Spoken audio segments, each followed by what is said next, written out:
All right, it's 4 o'clock somewhere. Welcome to the show. Welcome on in. We're just gonna get a last few things organized real quick. Nice.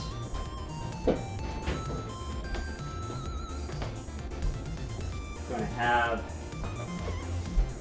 all the stuff staged out.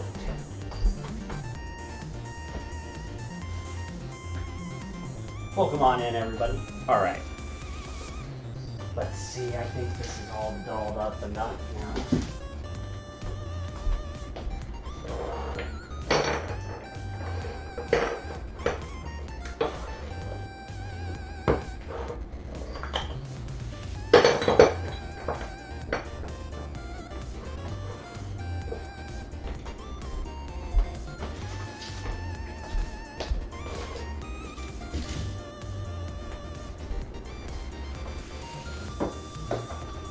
Ah, yes, lots of ingredients. You know what? We're already there. Already there.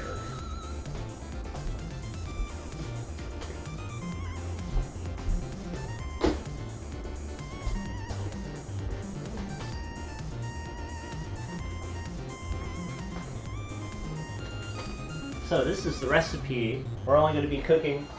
Woo! That's loud. Sorry about the double back there. Only cooking one recipe. Going to be serving this with garlic bread here. I actually do need to see how loud I'm coming in. Oh wow, this is great. I don't have to talk nearly as loud as I used to. Okay, so right now, let's get the camera switched up so we can say hi to everybody. Go ahead and refer to this recipe. We might have to modify it slightly. I've been really on the fritz on whether or not with this tomato and the cashews that we're going to be cooking in the cast iron. I'm really tempted to throw some garlic in there. And so I've been debating whether or not to put through 10 to 15 cloves of garlic. we're going to start the show as we always do. We're going to give the kitchen a little wipe down, just setting a good example of working with a clean kitchen and just showing some simple steps to work through that. This is the recipe that we'll be following. Now for the white sauce, I decided to make it easy, and this is considered a heavy white sauce, and we're using an extra tablespoon of butter and an extra tablespoon of flour for each cup. So it's a little bit thicker. You can use this white sauce for soufflés. We're going to be using it in a lasagna. And while making this lasagna, I considered whether or not you could have a white sauce lasagna. And looking to see what made a lasagna, it was the lasagna noodle that really held it all together. So there's a couple other ideas that I had for this recipe where we were looking at maybe using something to keep the really sweet profile going. I wanted to use sweet potatoes, but that's a lot of carbs if you use both pasta and the potatoes. So great for a skinny guy like me if you're trying to pack on extra carbs, but not so good for that everyday meal. So I was kind of looking, I was just considering the carbs that was going into this. So I looked into possibly making instead of using pasta, to use sweet potato lasagna. And you can kind of cut the sweet potato real thin and have that take place of the noodle. If you have fancy kitchen tools, you could actually roll out a noodle with a large spiraler. However, I decided that that would be going too far past the request, which the request was a lasagna, a cream sauce lasagna. And so what we're going to do here is, and then I clarified a white or a red. And the white, yes, the white sauce was a bit of the challenge.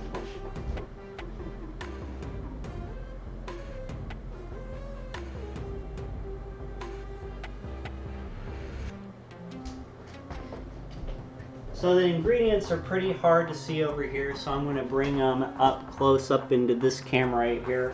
We'll switch around the camera angle so we have a large overhead.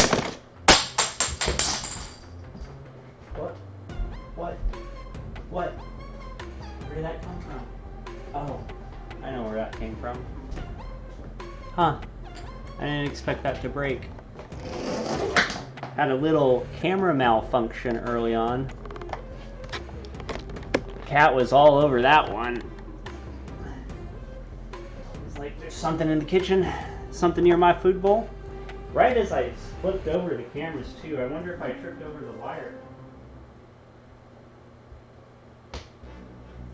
And then I'll get the chat up here in just a second as well. Right as soon as I switched over the cameras, why don't you? I got the super bright neon going on as well. Goodness gracious, what a startle. Isn't that right, Mr. Cat? Alright, first thing we're going to do is we're going to take off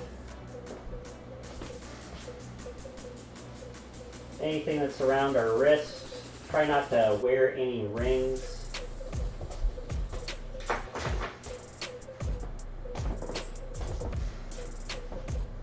We got some messy onions that we have to take care of real quick, and I'll kind of go over the stuff that I had to pick up in storage.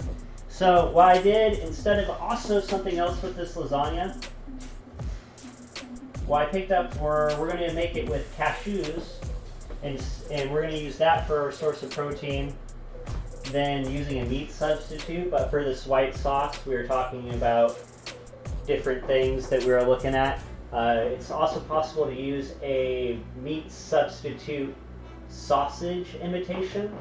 That would be a good pairing with this. Another vegetable that you can use in this lasagna if you need to avoid nightshades, which would be like sweet potatoes and tomatoes.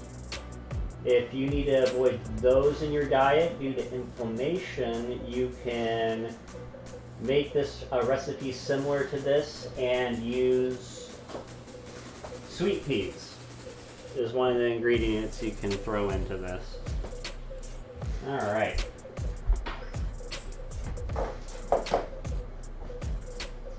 It's so, hey, get out of here. Get out of here. Man.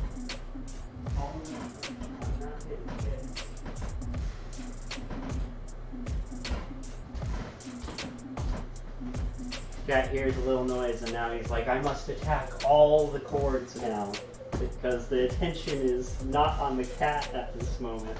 The cat's going wild about it. Hey, I mean it, dude. You're gonna go in timeout.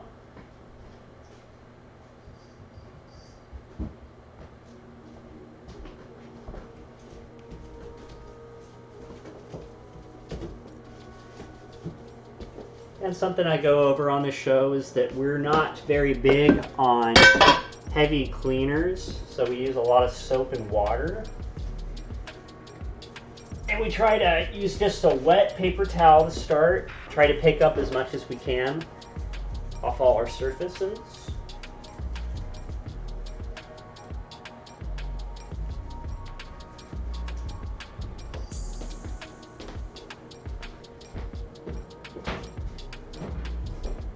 Then we're going to give a quick little sweep after we've done that.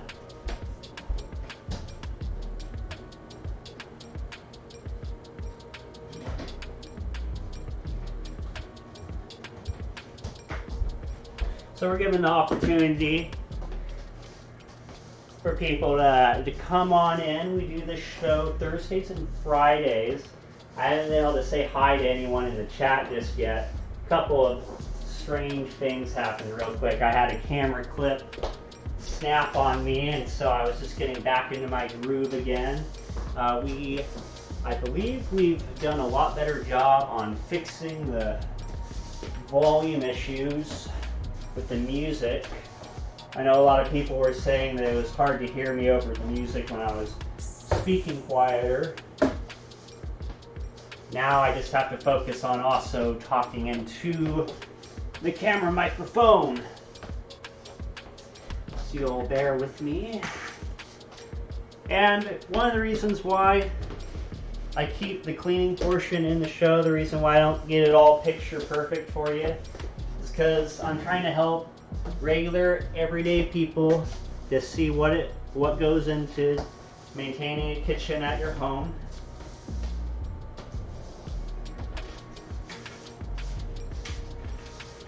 And with a little love and care, you can go a long way. You can save a lot of money and a lot of time. That's what we like to focus on. And I will be saying hi to all sorts of folks in the chat as soon as I can get the Boba Fett up here on this counter right here. Keep that broom close by.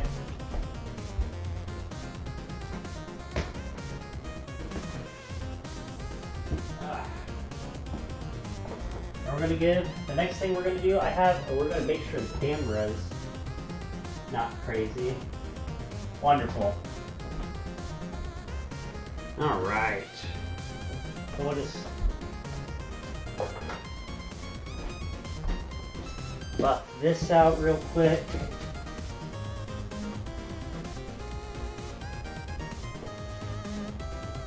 And the wiping down is something that you can do every time. And then eventually it'll be scuffed up enough to where you'll want to use some of the cleaner. And you just use a glass stovetop cleaner for this one.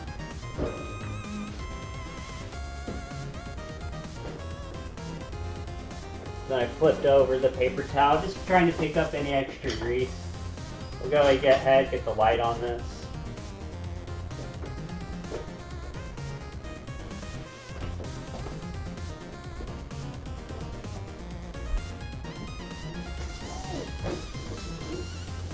Wipe out the sink with this paper towel that I have.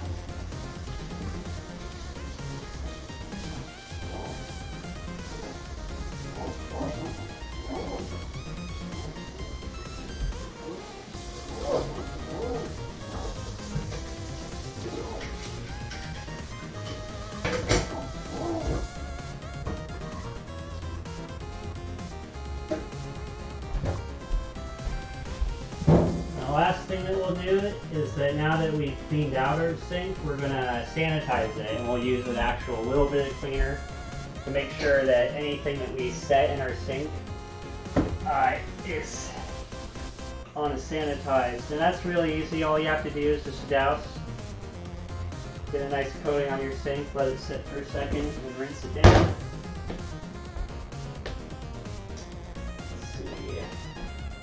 One other thing I can take care of real quick before all that, because I haven't really gotten my hands washed too much.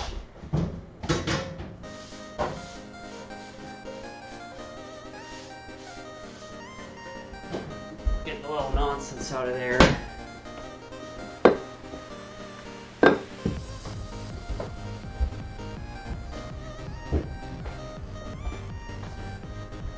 All right. Eventually we'll have a sink camera because I would like to be able to show you how I rinse out the vegetables, wash the rice, things like that. But we'll grow as a community as we get more support. We'll be able to have cooler stuff like that. All right, now I'm also going to give my hands a good hand washing. We have some nice warm water. Almost too warm. Warmer, warmer, warmer, warmer. Too warm. Make sure to get the wrists. Another extra step today, or maybe reminders out there, is that I made sure to get my nails clipped so they're nice and short. Alright, first thing that we're going to do is we're going to get this oven preheated to 350. We're going to check, make sure there's nothing in the oven. And go over some of our ingredients now. Just let me get a little sippy. Thank you so much. Okay, wait. We got to get Boba Fett out real quick.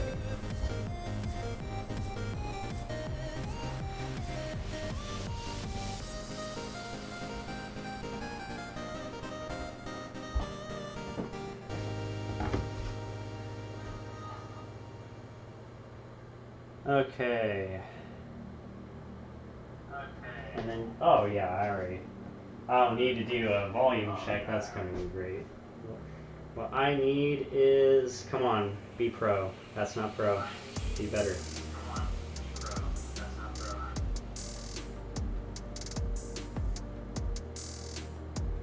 Stream manager. Boom. And then, one other thing it was stopping me is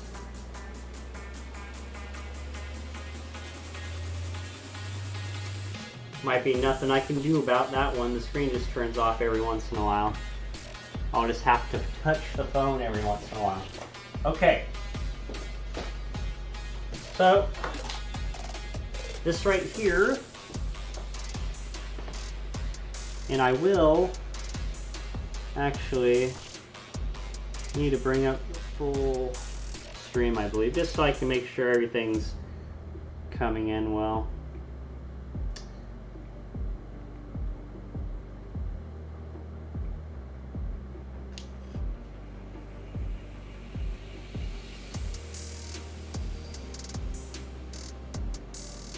Turn it all the way down.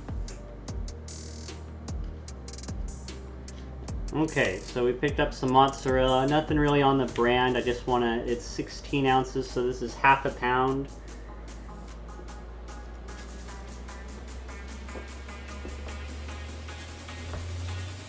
This is also half a pound of ricotta cheese. Usually I don't go out of my way to get ricotta cheese, but when I was looking at the flavor profile, it has a sweeter taste to it. This is not considered, I found out not only is ricotta not considered a cheese, it's a byproduct of cheese, but I found out mozzarella is also in that same family as well. They call it something like a lactio. is what these products are considered. I don't know if I have that. I only read that word 2 or 3 times, so forgive me. But there's, yeah, ricotta cheese and mozzarella are considered a byproduct. It's not quite cheeses. So I'm going to have these in the fridge until we're ready to use them, which will be in just a few minutes.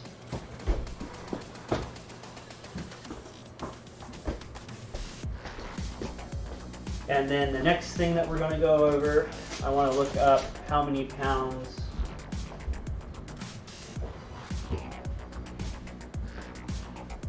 of cashews this was.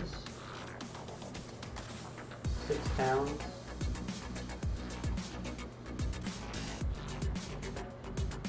It doesn't, unfortunately, it doesn't tell me.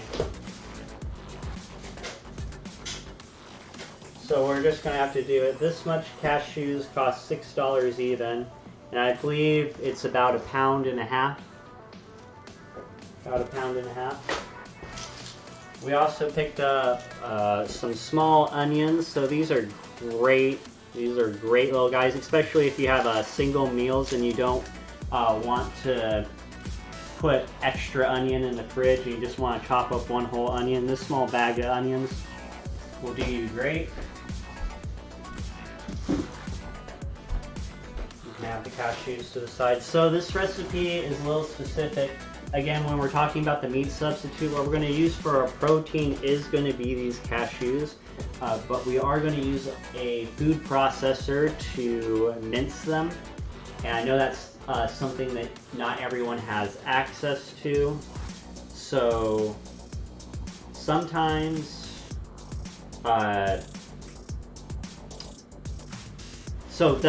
sorry, I lost my train of thought.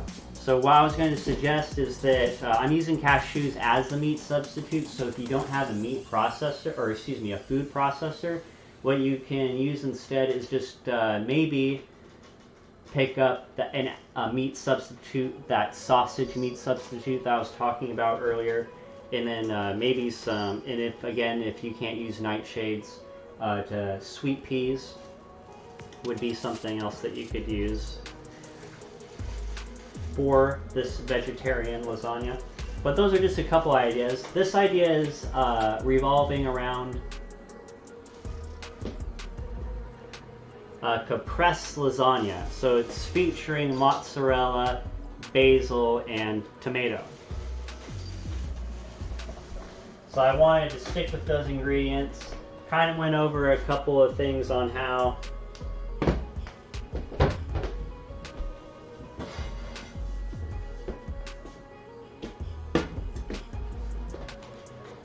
lost my train of thought again, darn it. I just wanted to make sure I got to the cooking.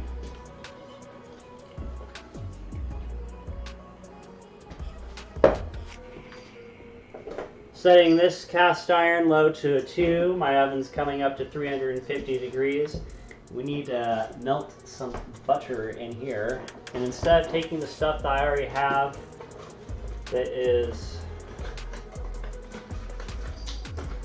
already at room temperature, I want to just take a fresh stick out.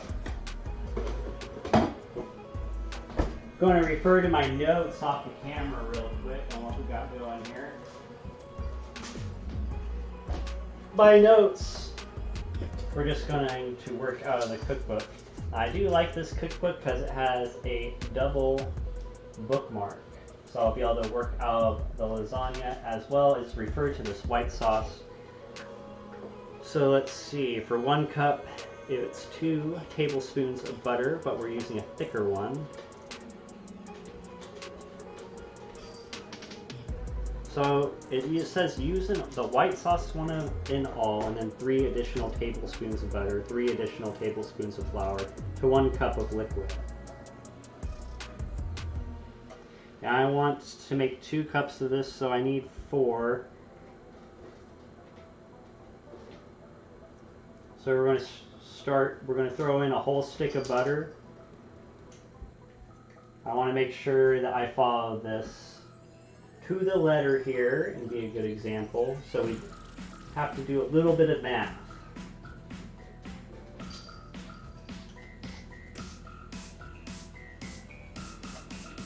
So 4, 5, 6, 7, 8, 9, 10. We need 10 altogether.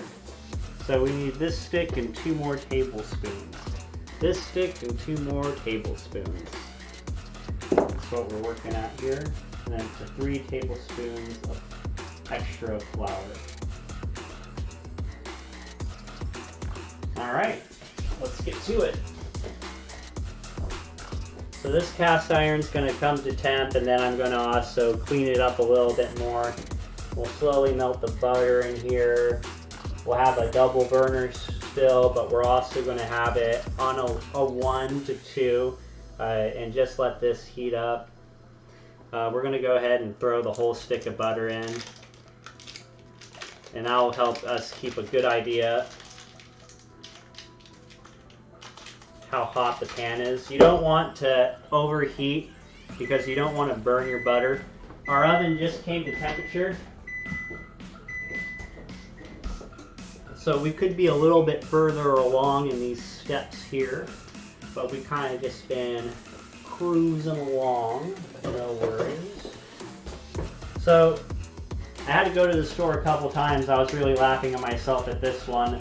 3 times. The store got me 3 times, and I didn't even actually have time to make it all the way to the grocery store.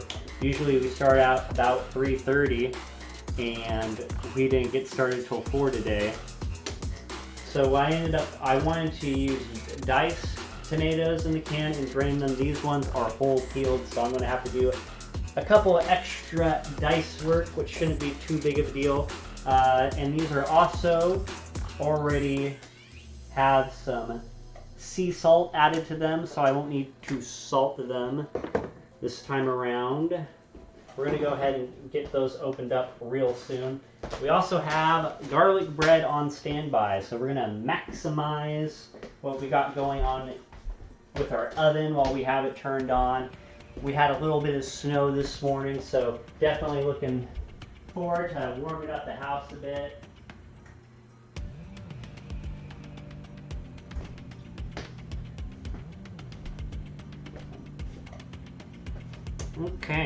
Okay, let's see here. Melting the butter slowly. Yep, that's coming together.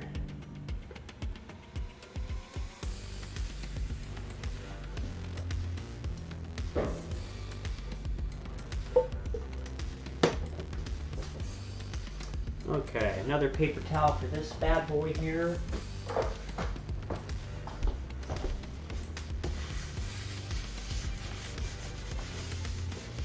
And earlier, with my hands not being as clean as they could be and touching this handle, that handle is going to go in the oven, so it's going to sanitize itself here in a little bit.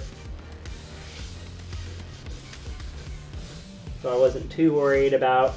And also, it's not like I'm working with raw chicken, and I just washed my hands recently, so not sinning too bad there. I can still call myself out, though, that's for sure. Okay, one of the kind of more expensive ingredients for this recipe also, so you have the meat substitute. You could just use, this is a vegetarian, this is why we're calling it, so a caprese is supposed to, it defines a salad, and so we're calling this a caprese lasagna because it is a salad lasagna, it's a vegetarian lasagna. So I thought it was a very clever way to name it, and I tried to really emphasize the tomato, the mozzarella, and the basil. And the basil, but something for the white sauce, we're going to make our own white sauce, and we're going to have the cheese match the flavor profile. One of the more expensive things, unfortunately, are going to be these cloves. You can see it how small of a jar. This will still run you $8 or $9 here. So if you pick this up, this is the second time I've been making the white sauce, so it's not the only times that we'll be using cloves for sauces, but I'm also reading that it's good for beverages as well. Always wanting to explore more beverages, so we will be taking a look at that. Not forgetting about my butter here either. Things are starting to come to temperature, so I'm going to put that even lower. I'm really not trying to burn that butter. So we have the cloves. This Little package will run you $8 just by itself. The first time that we made the white sauce, we did actually skip using these cloves, but I really want to be true to these recipes, so I did make sure to pick them up this next time. I wouldn't say that it's a make or break deal with these cloves. The other product that we have right now is also bay leaves, just to give you a little heads up on what you can look forward to.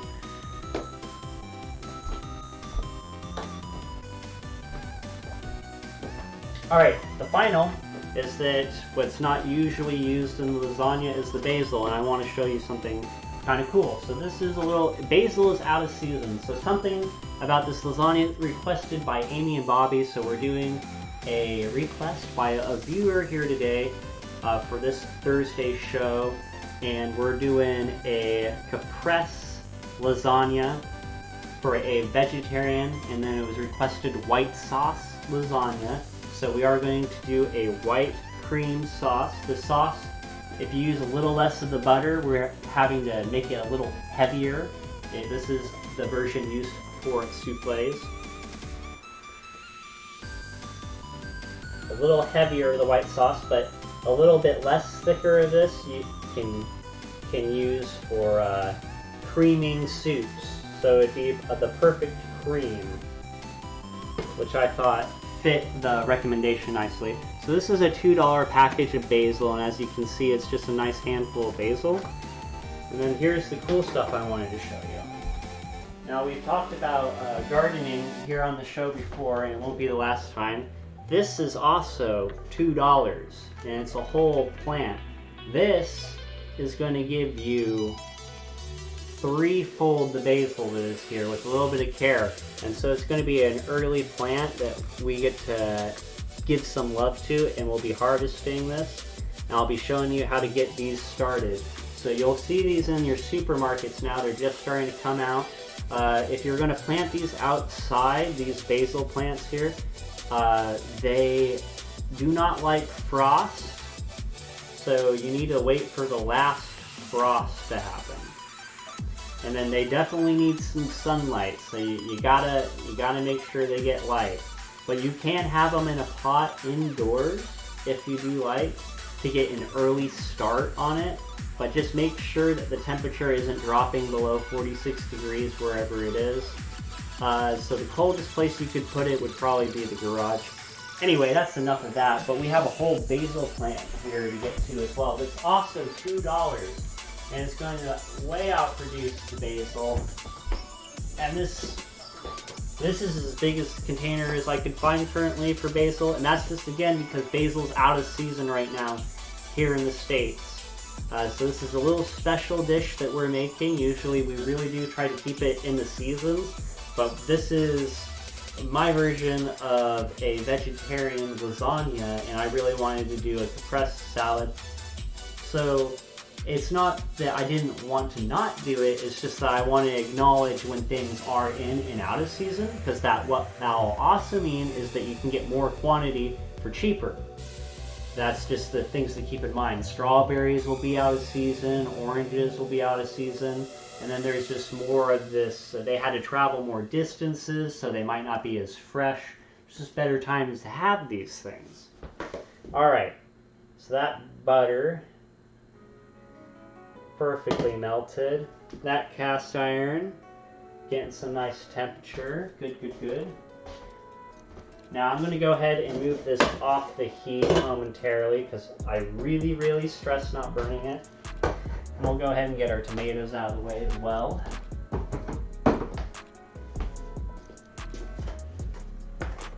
Okay, and we are done with this receipt.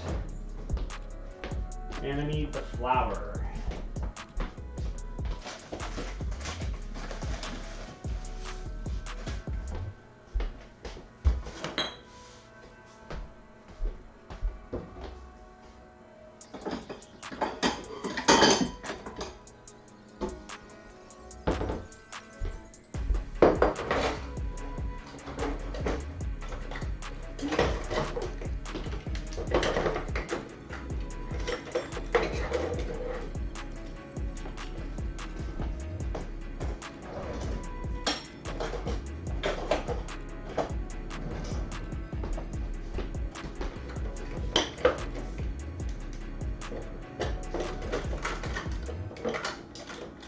looking for the smaller version of this one.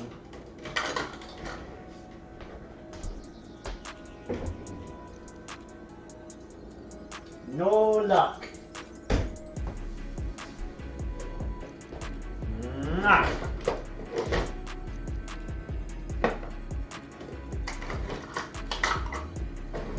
Okay, that didn't work. You know, it's like a USB, how you have to plant it three different ways. Alright. So we still need 2 more tablespoons of butter. We are gonna grab that last 2.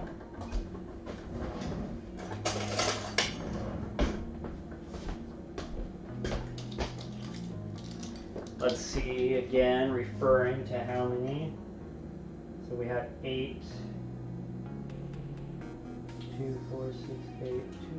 So we're looking to add 8 tablespoons of flour at the start.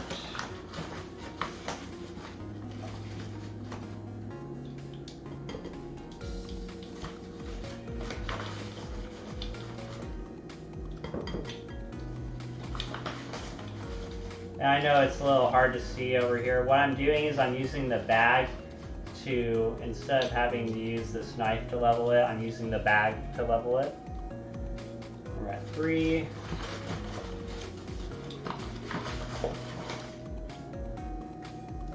Four,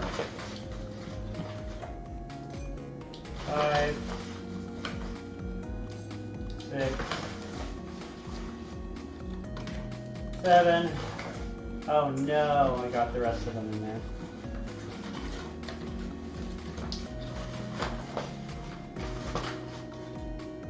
8.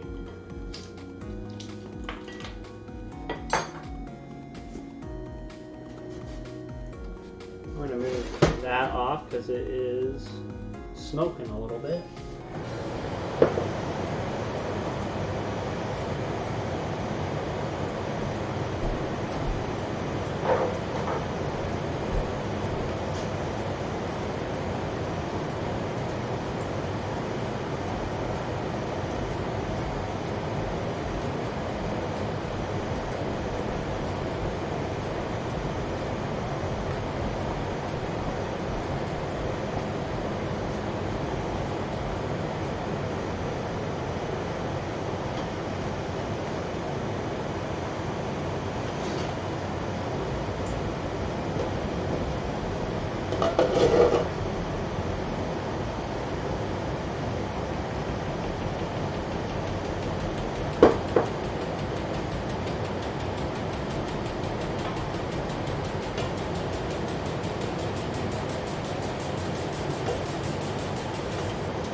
Nothing like a little bit of excitement, right? And also, I could have done this a little bit better. Why to just keep on adding.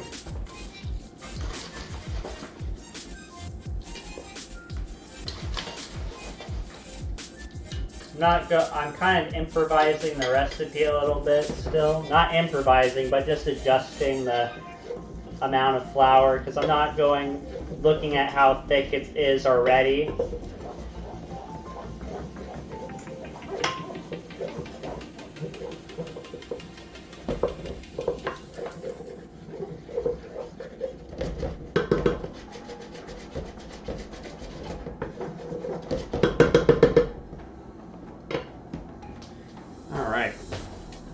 out this cutting board here.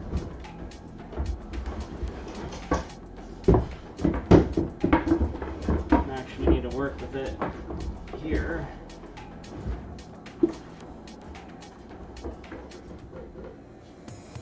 It's a little bit unstable right now.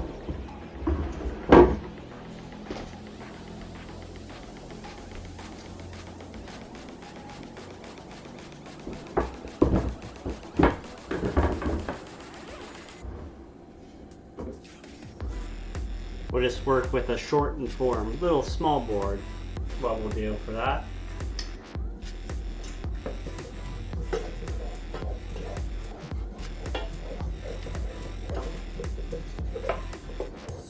Alright, now we'll slowly add our 2 cups of milk.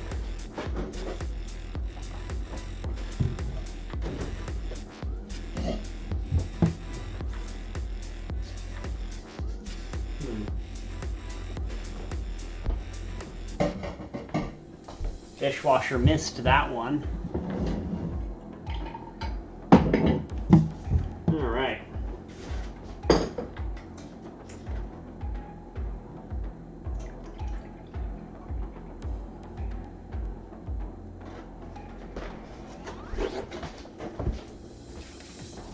Always gotta use your eyes while you're cooking. All right, then slowly adding it.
This is for our white sauce that we're preparing.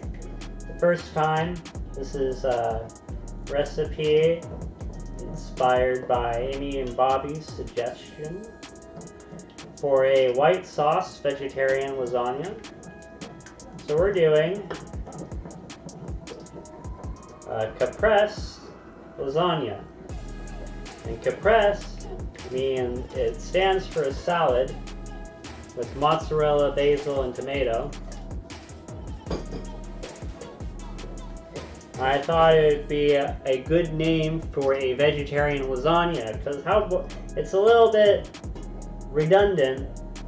Or not redundant, it's just tiring to say a vegetarian lasagna because then people think you mean a vegan lasagna when you mean a vegetarian lasagna.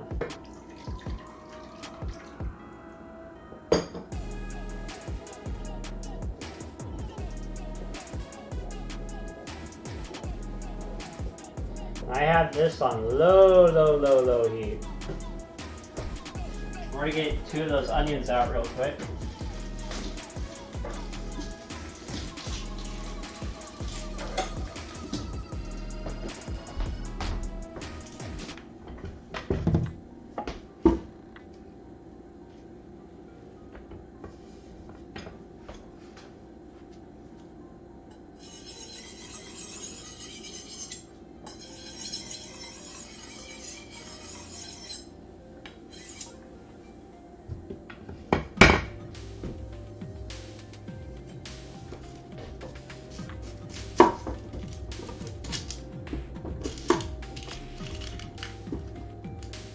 Oop. Thought they were small enough that maybe I could have gotten away with a double chop, but just go ahead after you cut them in half.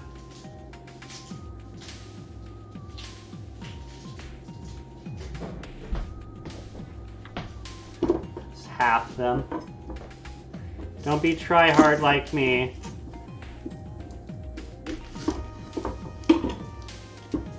Sharp knife is a lot safer than a dull knife. You see I'm not having to press hard or anything like that.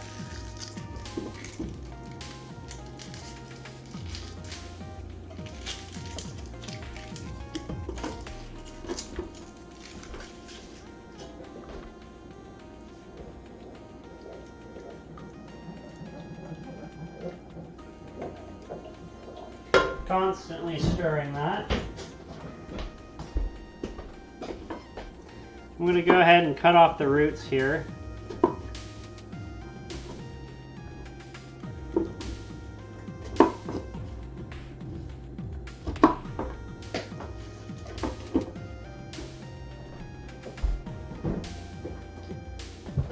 going to grab the bay leaves, probably the ones from this one here.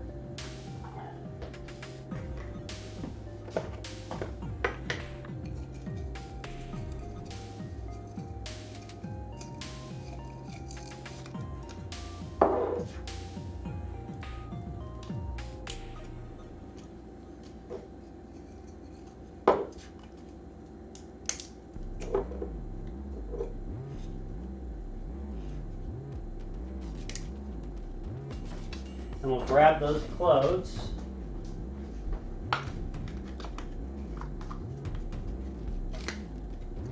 And we'll finally be able to get working on those tomatoes. And we want 2 each.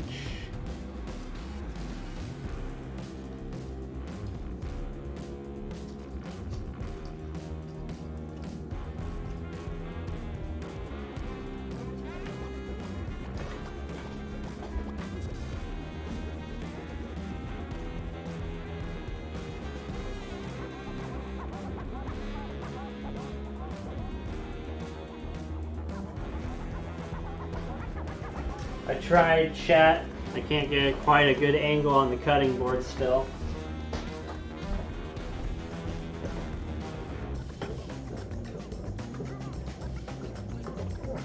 We can go ahead and remove this from the heat.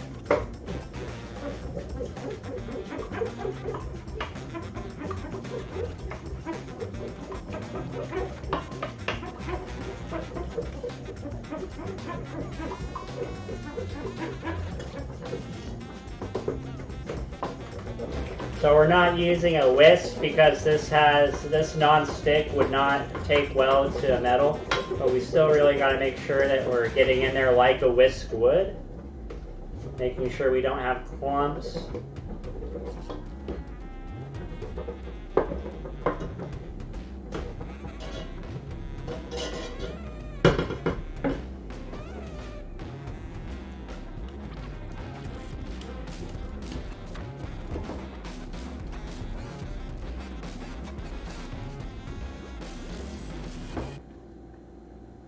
And we're sticker poking them like that.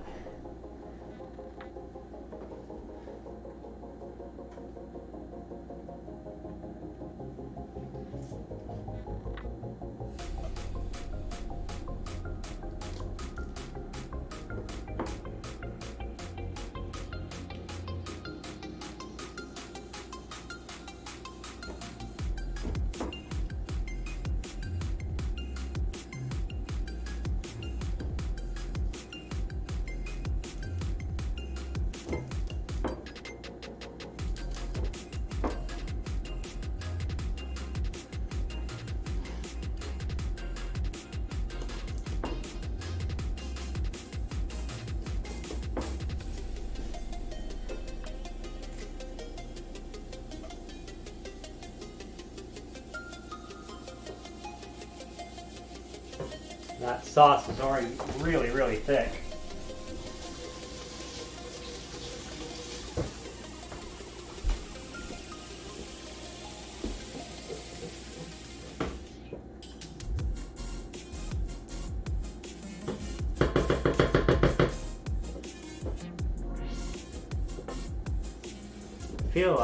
I almost feel like I'm missing, let's see, 2.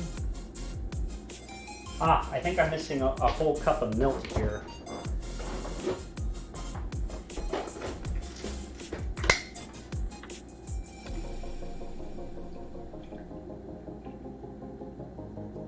Now the rule here is that you can always add, but you can never take away. So what we're going to do here, move that off to the side. That's how low a temperature this is right now, as I can still grab this onion real quick. And if a little piece of onion comes off, it's not that big of a deal.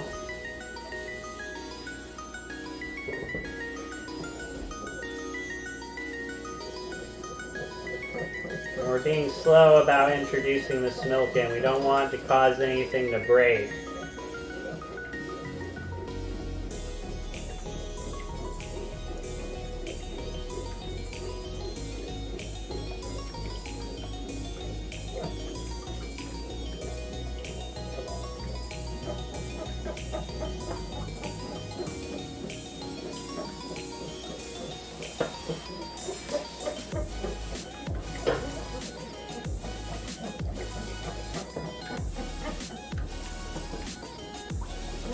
So this isn't quite the same white sauce that we made the last time.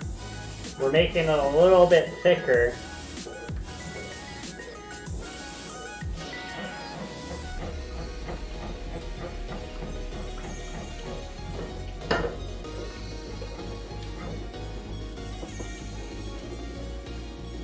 I was trying this time to let you know about the whole thought process.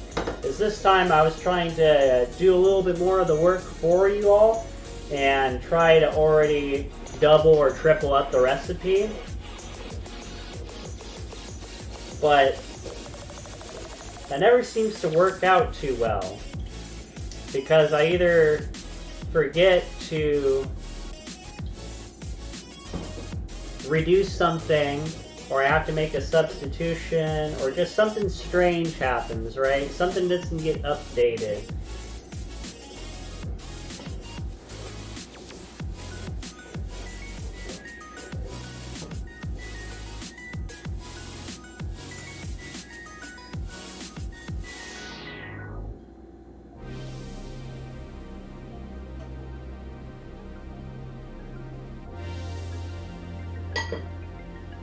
Alright, and then I had a little dirty cleaner right here.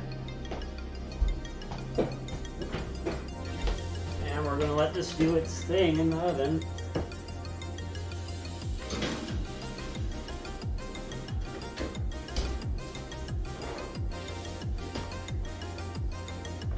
Again. So what's going on with this right here is that there's oil on the side of it, and when that touches the burner, it's making it smoke up a little bit. Usually I'm a lot better about working just off of one burner. We're going to make sure I didn't need to have that covered.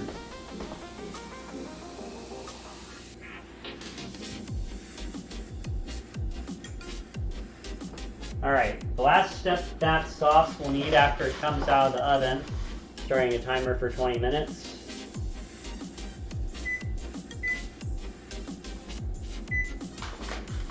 Is to strain the sauce. And straining the sauce is a very important step. You'll need to have a thin mesh strainer to do so.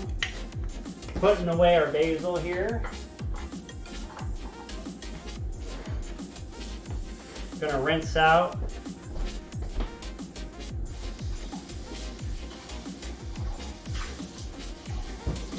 Our measuring cup. This is kind of a battery messy, so we're going to make sure we get this prepped, easy rinse off. Kind of using the wooden spoon to clear out the bowl.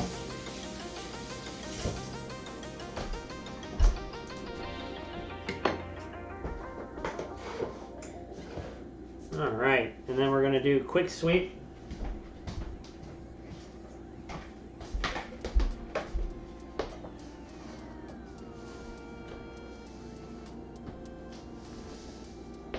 This is good practice doing a requested recipe, or a requested dish. The recipe wasn't specific. I was able to have a little fun with it. I think we're going to land with something nice. Putting this over here, that's right. Alright, so now we need to pull out those tomatoes after we wash our hands.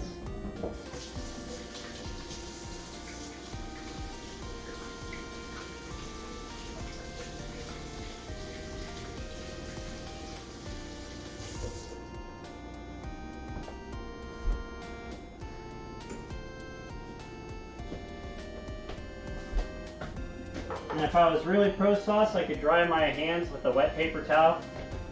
And then I could use that moist paper towel to clean up my stove range.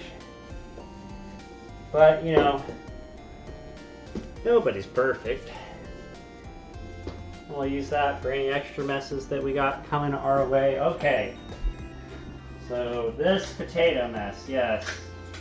Cleaning up my own mistakes.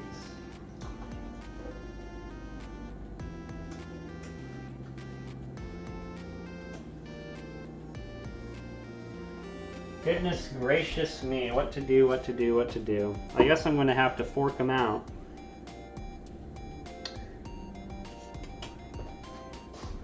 Interesting. Well, good thing we have this lovely bowl here already. So we'll work over in the hard to see area, unfortunately. You know what, I could probably be better about this. The camera angles or something.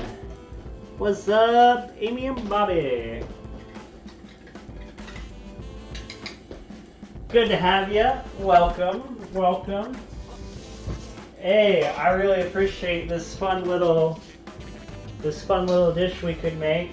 I call it a Caprese Lasagna, with the idea being instead of calling it a vegetarian lasagna, we'll just Caprese denotes a salad of mozzarella, basil, and tomato.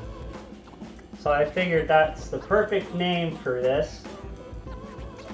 And we went over a little bit about how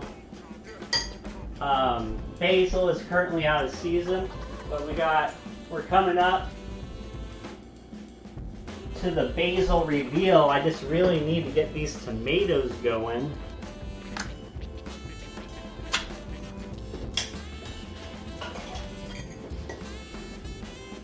I wanted to use diced tomatoes, but what ended up happening is I ended up going to the store 3 separate times for this. The last time, just what I managed to find at the gas station. These already have a little bit of sea salt added to them, and they're just whole tomatoes, and we'll dice them up real quick. Let's see. Last one's standing right in front of me.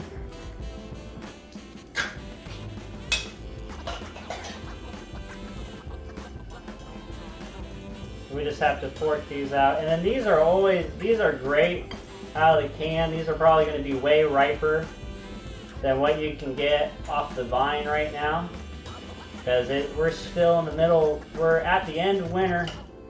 But winter hasn't let go of her grips just yet. One more hiding in there. Alright. Nice can of tomatoes right there. Let's see. Get this. We'll cut over there. That's what we'll do. And we'll work with that. We'll do a tiny cutting board example. Work with a little guy. We'll work with little space. We'll demonstrate that today.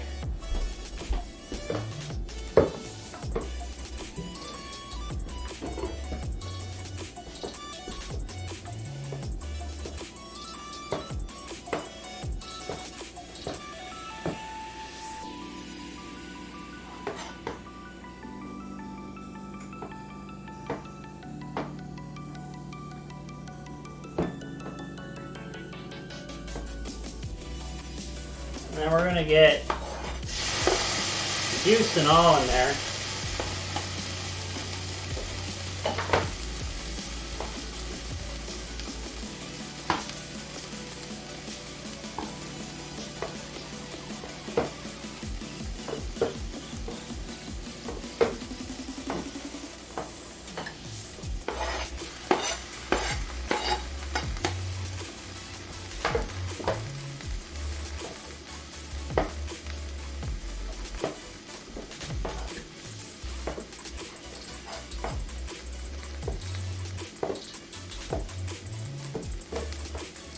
So you probably noticed my cutting board moving around a whole lot, and I'll show you a trick for that. Careful, the longer this has been on, a low heat on that. That's actually about as hot as we need it right now.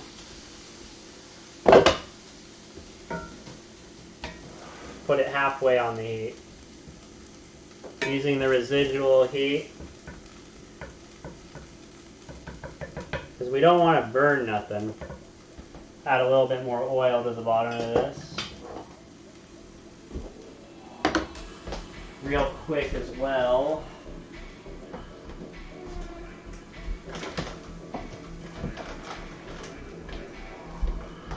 We're going to work with a little peanut oil, funny enough.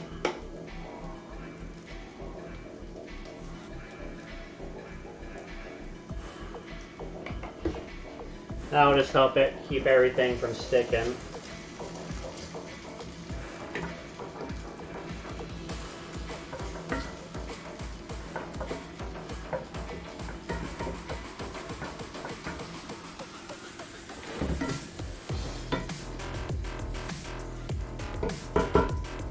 Alright, now that as advertised trick.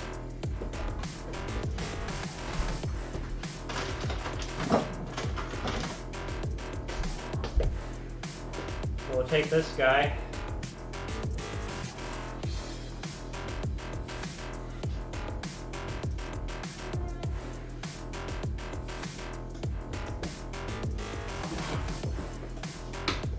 Now this won't rock around as much on us.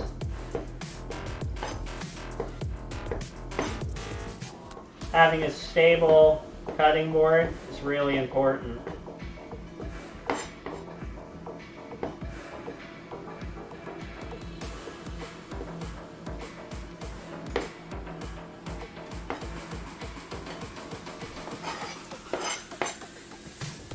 And this is ready to go back on the heat. And it'll pick back up its heat really quickly.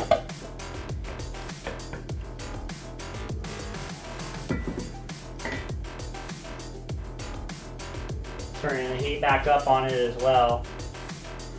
So the trick with the cast iron is that it's going to take a little bit longer to cool back off once it gets heated up. So that's what I dealt with that. I didn't want to start burning anything, so you just take it off the heat real quick, sort your business, get back to it.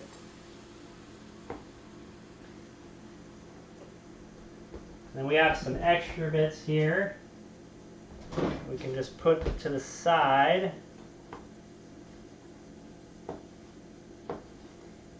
And we're going to be baking these tomatoes.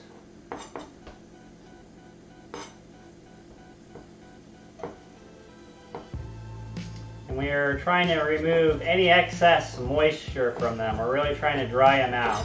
That's the idea with this.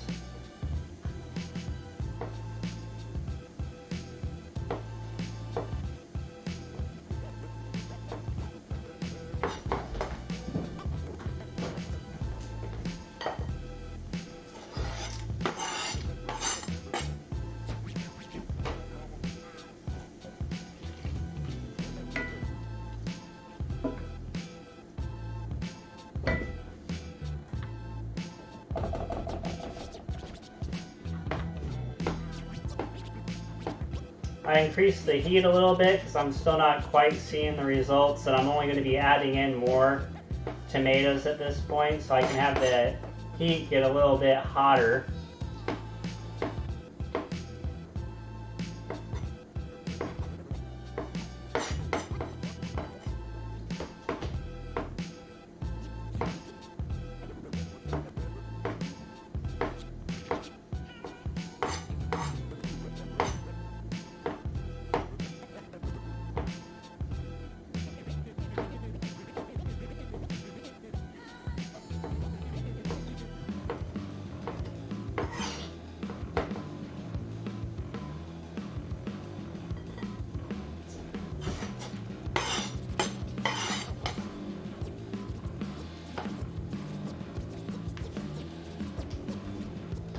then the only thing you gotta be kind of mindful of is if you're using a small cutting board like this, you'll want to wash the rag that it's on because tomato juice does stain.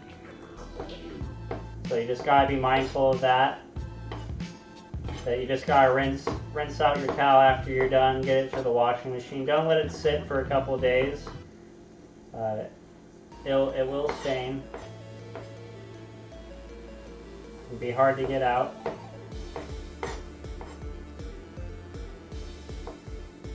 Alright, that's the last of that. Alright, we'll go ahead and rinse our cutting board off.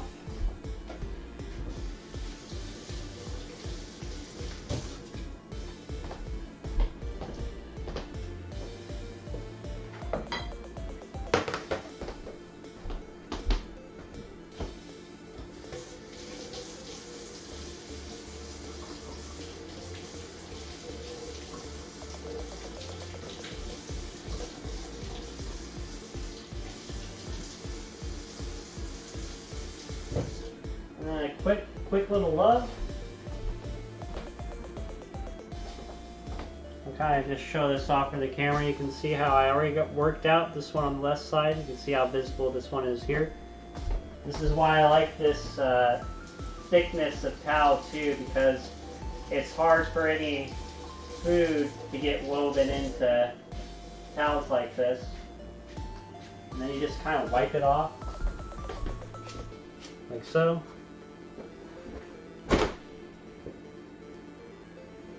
We'll hang it up to dry.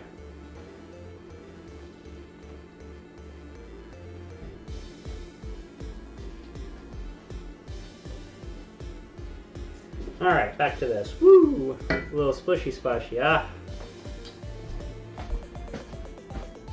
Same. Got me good there. Only on the streams, I tells ya. Only on the streams, I tell ya. 7 more minutes on that, not bad. Alright.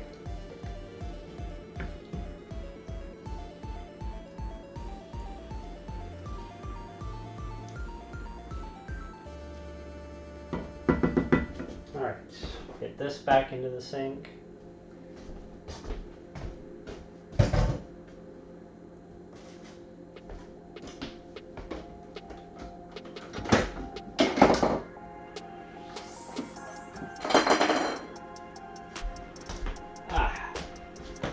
We'll be using a food processor for this one, and what I was mentioning earlier is that if folks don't have a food processor, what they can do is that they can just use a meat substitute.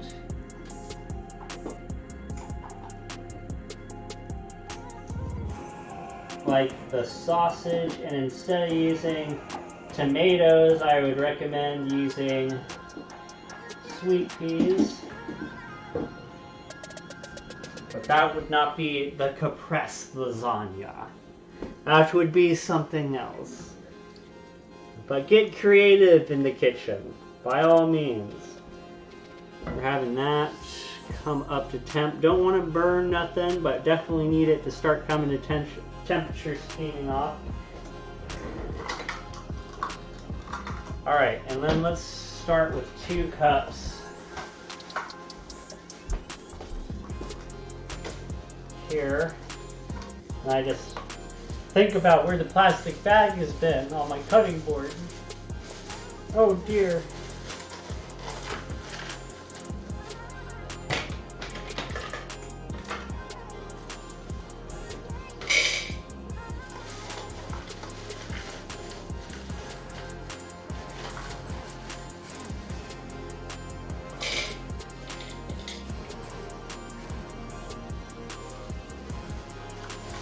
Alright, again, the secret is that you can always add, but you can never take away.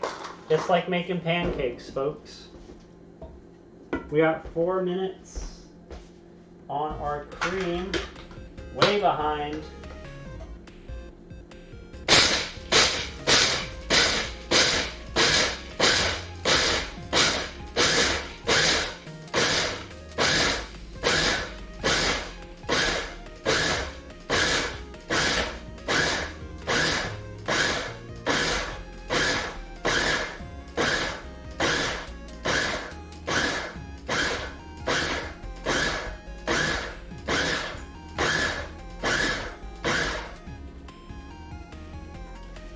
this is going to work out great. I can feel it already. So I want this water to start evaporating on me before I add anything else to it. I think 2 cups looks good on the cashews. Another nut that I was considering was walnuts. However, I went with, but the walnuts have some high notes in their flavor profile. I'm really trying to keep this kind of on the sweet and savory. Something else that we did not use for this recipe was actually a balsamic vinaigrette. We're not adding any of that. It has become the most overused ingredient in the American kitchen, as I have found out. And it was very interesting to discover what balsamic vinaigrette is. I had always seen it paired with this caprese salad. Little did I know that there's actually no, I thought it came from basil at one point, but balsamic, because basil, balsamic, you would think maybe there's some connection there, but there is not. It's actually grape. It's derived from grapes. Fun little fact. And then we're using this as kind of we're using this to help absorb some more of the liquid, and we're going to cook it in with the tomatoes here.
Okay, we're gonna pull that sauce out. We're also gonna wash this knife real quick. We got 8 seconds on the clock.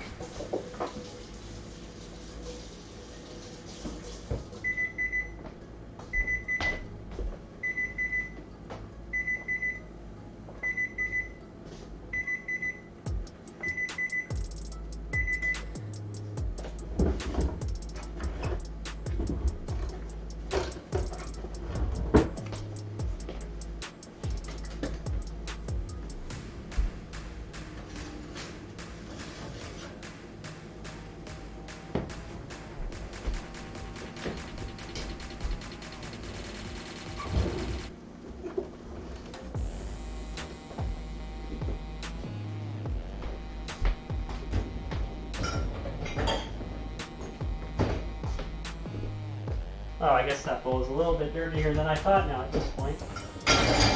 Ooh, almost lost you there.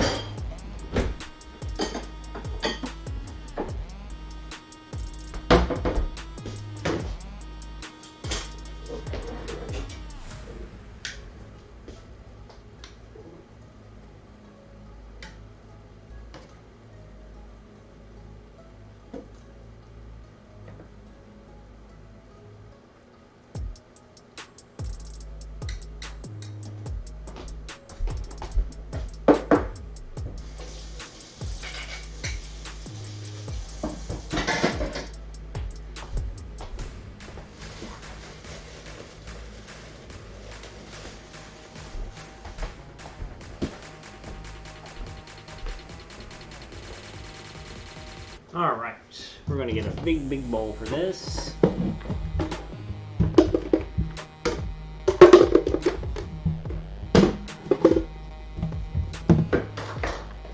And a big strainer.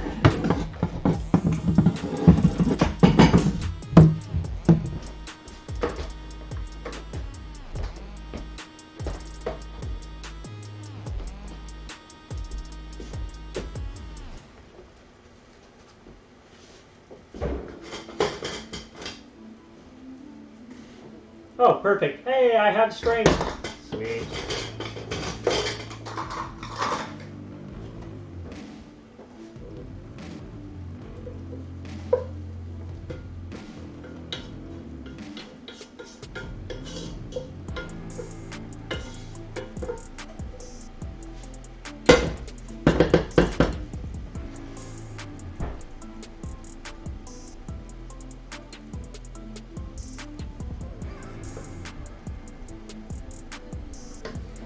Couple basil leaves to get out of this one.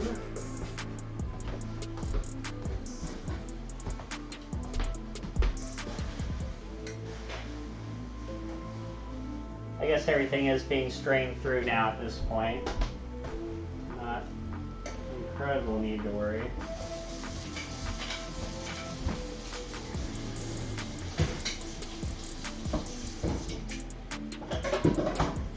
Smells really good, bro. Yeah, man. It smells really good. I'm working on the sauce right now. I think I got it a little bit too thick on this first one.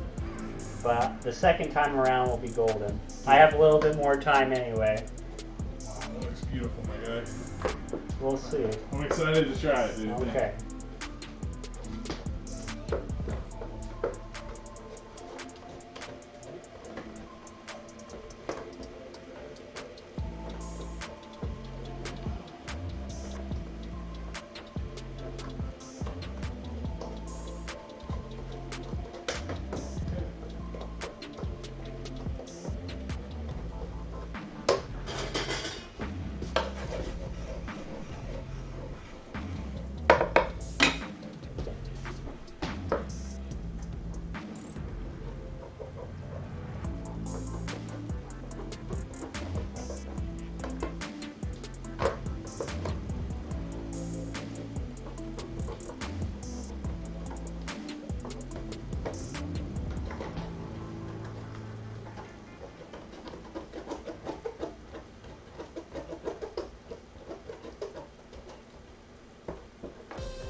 So this came out pretty thick, yeah, but I'm surprised on how much of it is going through the strainer. Last time I did this, it was a lot more clumped up. But I see some bits that actually, it's good that it didn't go through. There are some bits in here that did. Okay, interesting. We'll just clean this up on the bottom here.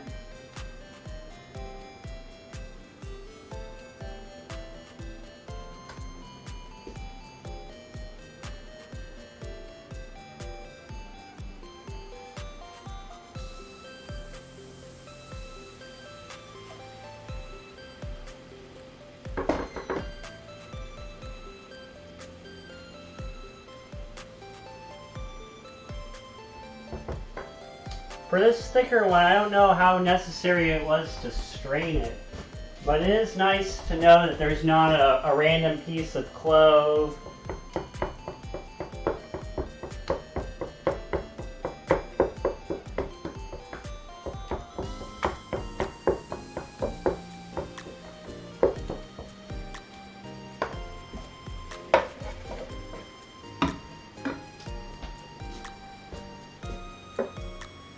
I don't know.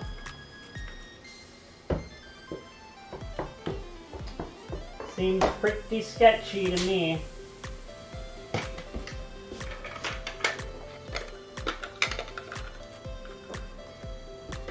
And we're gonna empty this in a bowl just so we make sure we don't get any extra bits in there.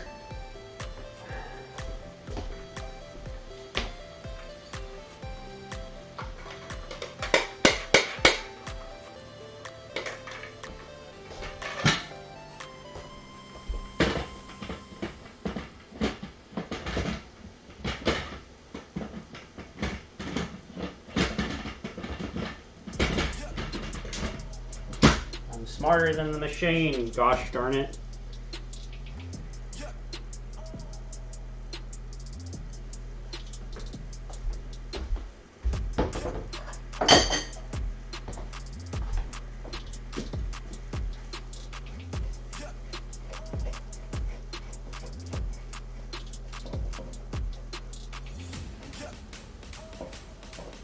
And we use that to absorb any of the a lot of the excess liquid there.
Alright, we gotta do it. We're gonna do a round 2 on this sauce here. I don't trust it. Besides, what else am I gonna do with all these cloves, right? You know what? You just gotta give it a taste. See what's going on here. I mean, I know it's just fat and butter. Didn't break.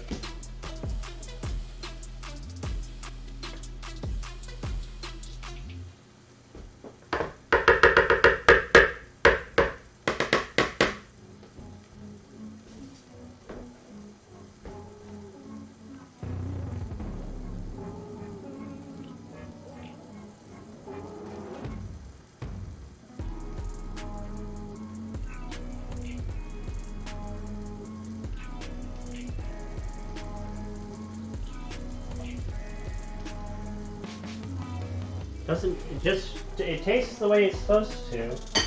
Came out nice and thick. I think I understand that clove taste.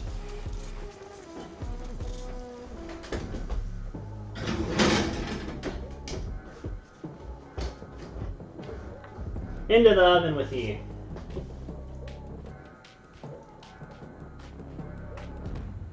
Just came out really, really thick.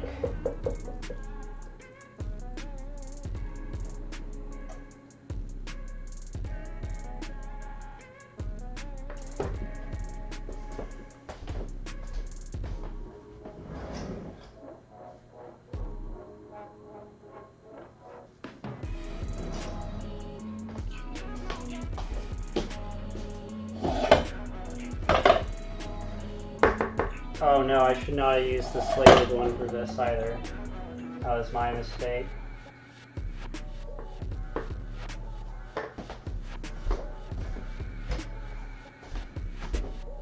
Then we'll go ahead and turn off all our burners.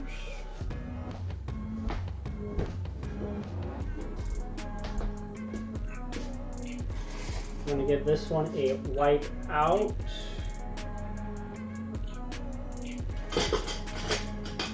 We're going to see what we can do with this white sauce real quick. No, my oven also turned off on me. Haha, I caught you. It's always on the stream, I tell ya. We're going to keep an eye on that every 7 minutes. That's cooled off quite a bit. Ha! Yahtzee!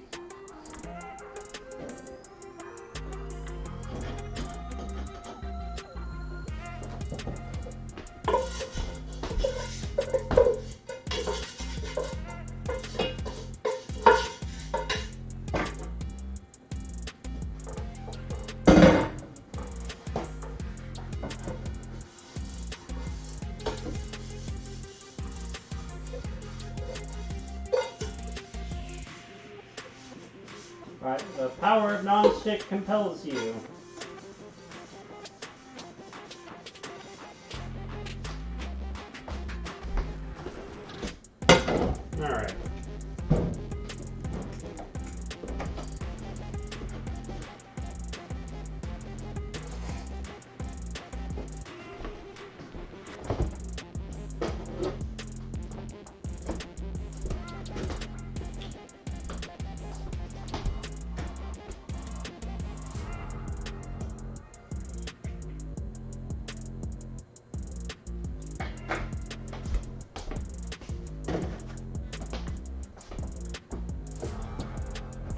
To help moderate the heat here, back down on a 2. This is hotter, letting it build up a little bit of heat here real quick.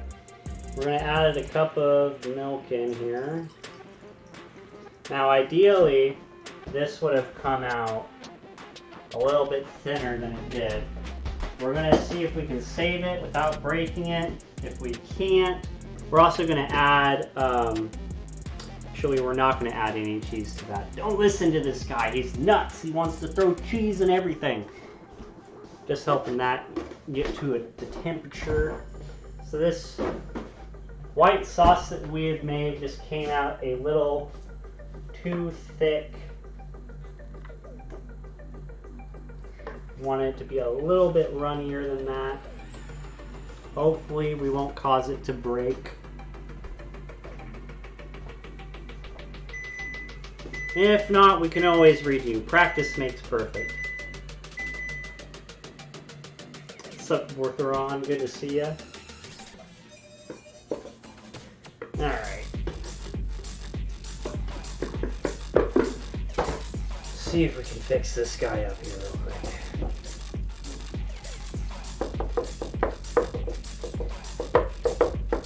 First time going for the thicker sauce. They're not kidding when you say you can use that in a souffle though. That is no lie right there. And this might not work out very well. We'll see.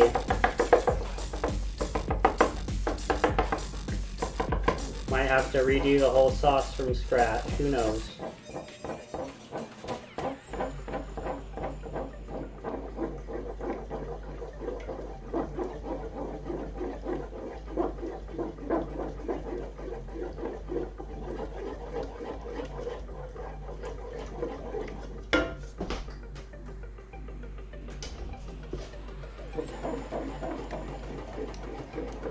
I think we're gonna be good though. It was very, like, nothing was burnt about it. It just was, I think on my end, I used too much flour and butter because we were trying to go for a little bit of a thicker white sauce than a full creamer. We always just can't follow the recipe. I even wrote a nice one out.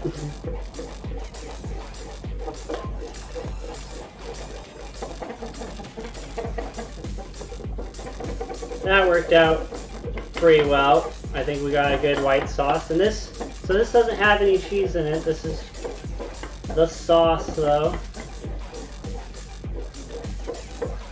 And the sauce will be in the lasagna. So I didn't get quite, now maybe if this was a bit more liquidy, maybe if I cut up my onion a little bit more, but I don't think the studded onion really made too much of a difference this time. I gotta get better at this white sauce, I tell ya. Alright. Now that's a nice saucy consistency. That's like, that works out well. We'll go ahead and remove that from the heat.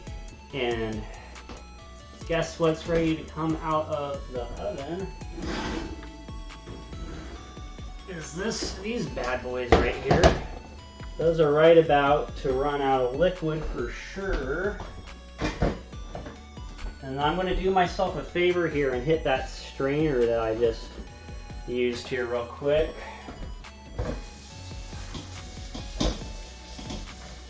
Because that floury mess is about to be no joke here in a little bit.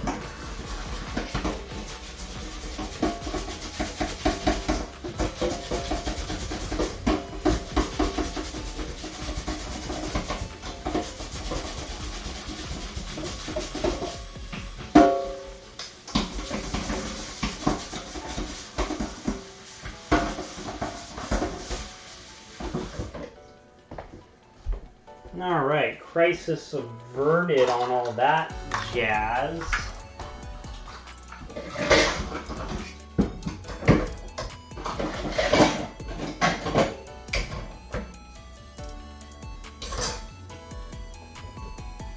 So in the sink, if you do have to put a few things in the sink, just get it ready.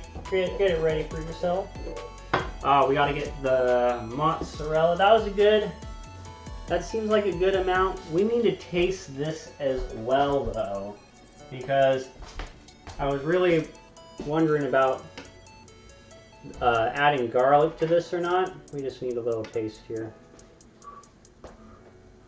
Three blows, that's what anime always taught me.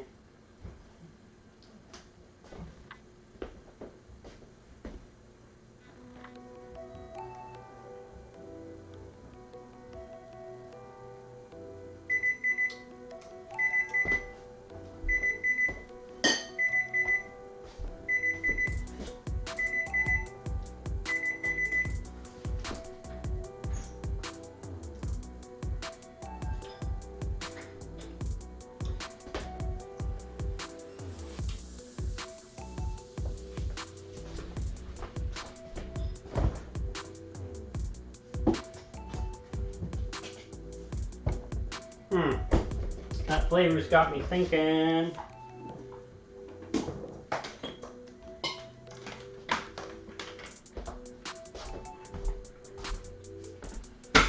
Oh, come on.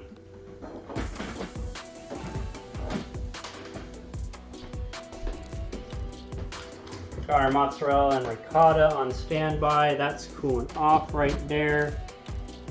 Okay, let's get our pan out.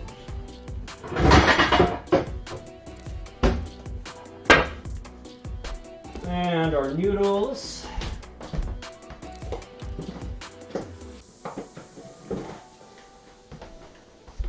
So 1 box of this is 1 pound. We need to use about half a box.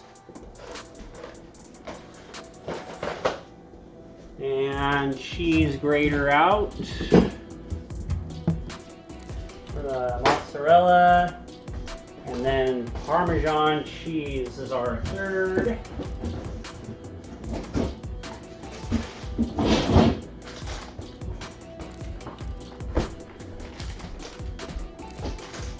Alright, so just always giving this a little bit of a stir, so it didn't break, it didn't do anything weird, so it sauced up just great. It was just butter, flour, chemical reactions with heat. Oh, thank you for all the love, chat, I really appreciate it. All the hype, much love.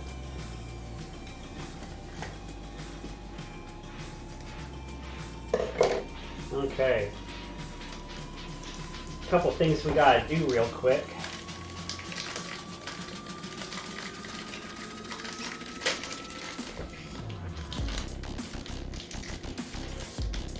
Oh, packages! I am Stronks.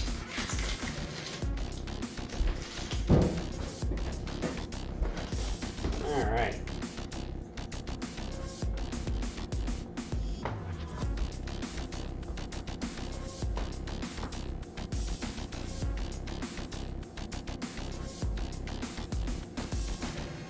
And then we're not done with our oven just yet. We're also going to heat up some, we got to heat up or cook some garlic bread. Bake some garlic bread. Yeah, I know what I'm talking about. Bake some garlic bread. And then we're going to do a little trick here with the lasagnas that we're not going to pre-cook the noodles. It's going to be all in one.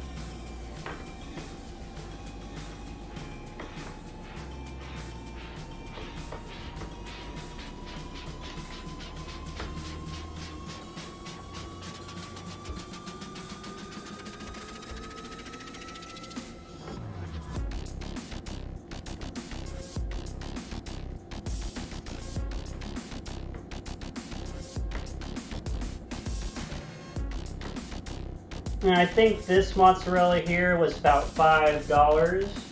It's just a half pound. Or was it 1 pound? Oh gosh darn it, me and numbers.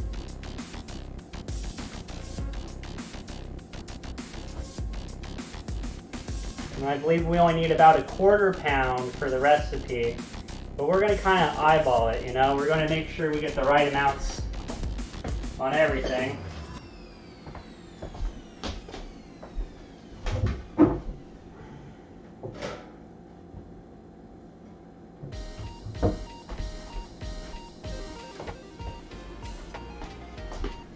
Alright. Now for the last thing. We got some fresh basil. Fresh.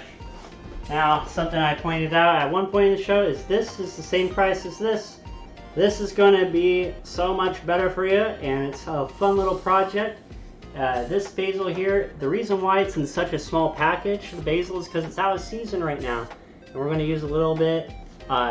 Another option, it would make the lasagna a little wet, but you could use a basil pesto is another way to preserve it. But we're just going to use the basil leaves. And the idea is since we're using a white sauce, I wanted to make sure that we still had, I thought it was a great, a Caprese displays the colors of the Italian flag, red, white, and green. And in the same way, we're still fulfilling that with the white cheese, white lasagna noodle, green, and the red. Still completing the Caprese salad. And this guy here is all ready for a cut. So,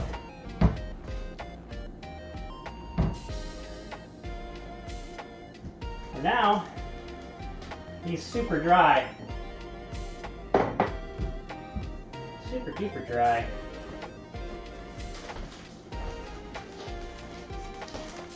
Ready for some water for sure. I'm sorry to stress you out, buddy.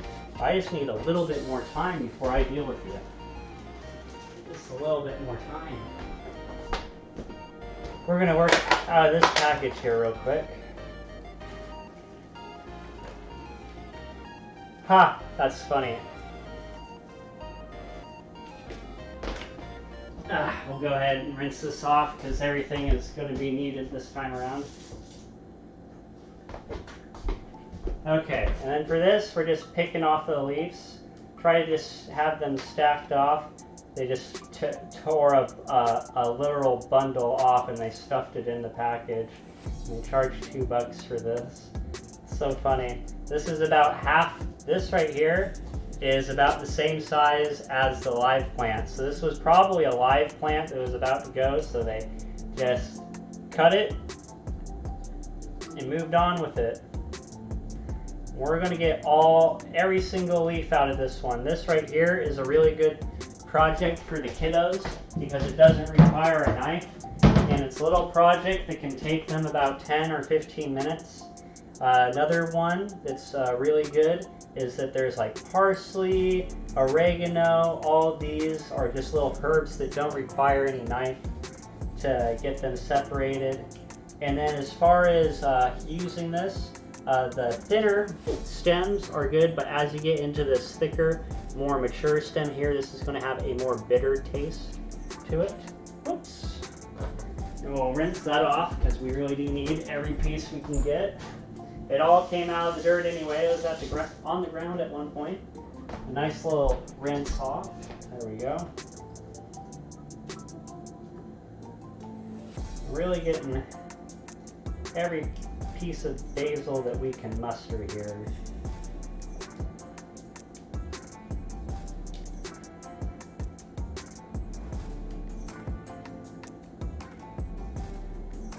I almost want to say that this guy would re-root.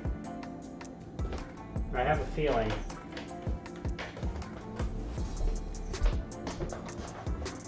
We'll have those off to the side for a moment.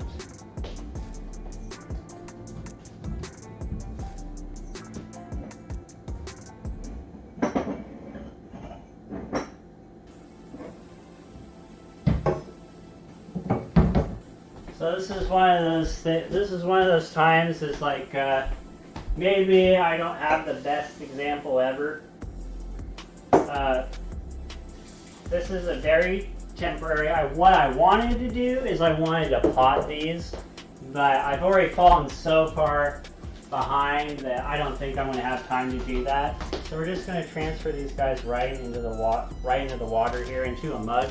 I only want these in the mug for a couple hours though, because the thing is that nature is a very powerful force, and trust and believe that those roots are going to test this bedrock, and this bedrock is that ceramic's going to lose to those roots one day. it's going to bust through those roots. And we just have a little bit of water, and we're going to do this to the other one as well.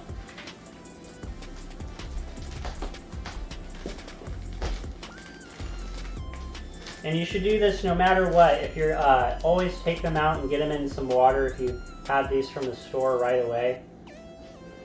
Right away. We'll take, and don't worry about that guy drooping, we're going to get to that right away.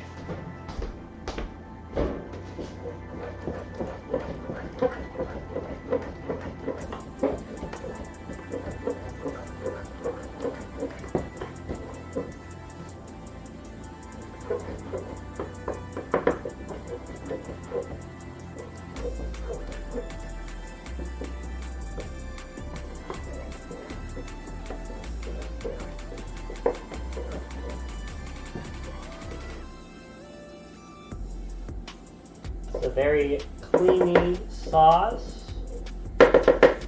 Maybe could go a little bit thinner than that. We'll see how it goes. I think we're good though. Alright, so we need, let's see, well, we'll see how well. So the sauce, you should really be able to ladle up the sauce, shouldn't you? And I feel like this would continue cooking a bit. Alright, you have me convinced. One more cup of milk, but we already have it in the other one. Alright. We're going to do a half a cup of milk.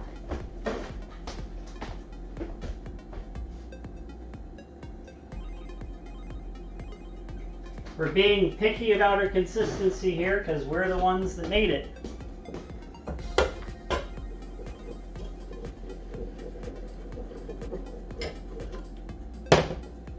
And we're going to add it in very slowly though. Big stirs too, so it gets in the whole thing.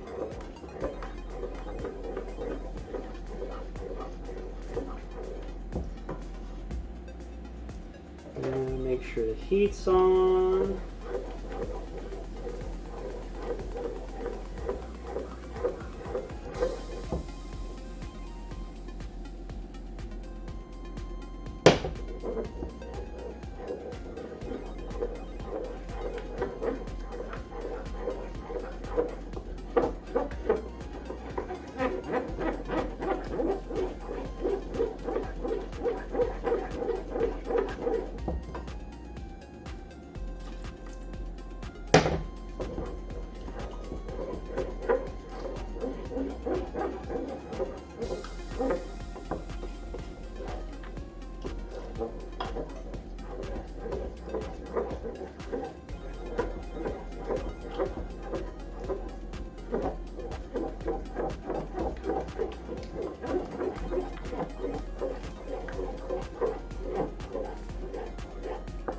It's a little hard to see the white on white, a little difficulty combining, but we're just slow and steady. We'll win the race here.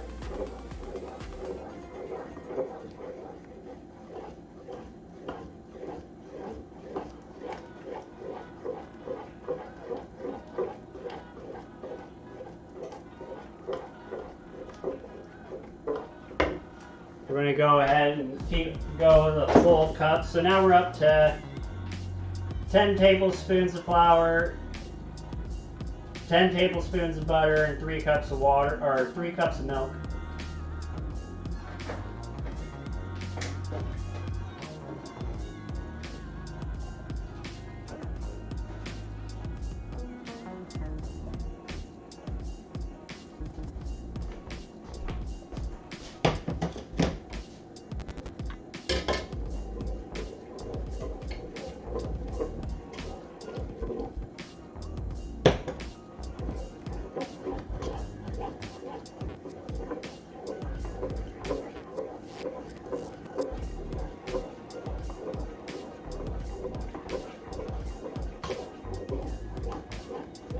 Interestingly enough, somehow a little piece of clove has managed to make its way through that strainer.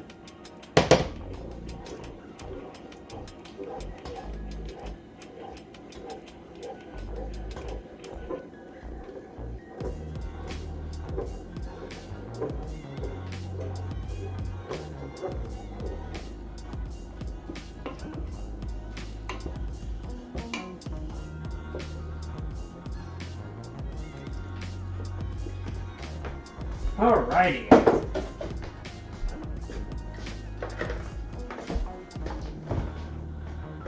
Yeah, I had to work with this a little bit to make sure that we get it done right the first time. Don't want to have to be like, oh, I'll do it right next time. No, we're gonna do it right the first time. So now we got, it's a lot looser. We're gonna make sure that we give all the love in the world on this combination though.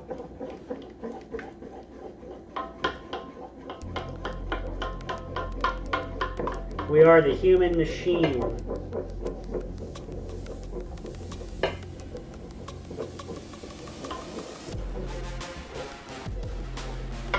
Not taking that off the heat.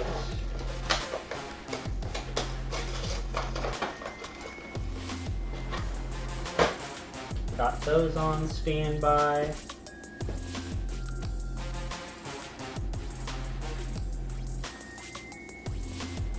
Now what we want to do here is we still want to rinse those off.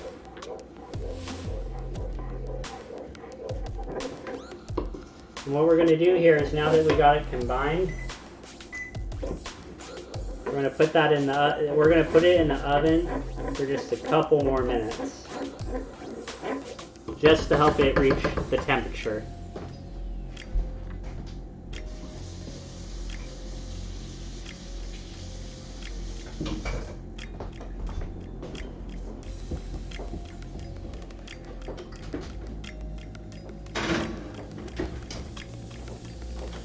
Alright, back to these guys real quick. We turn the burner off here. What we're going to do here is that we're going to give these guys big snips.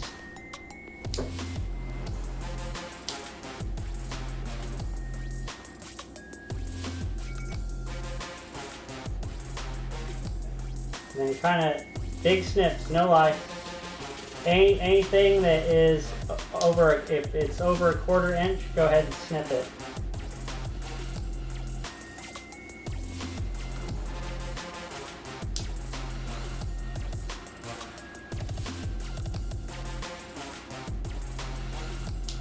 Try to be careful of any of the new sprouts down below though. Don't go busting their heads.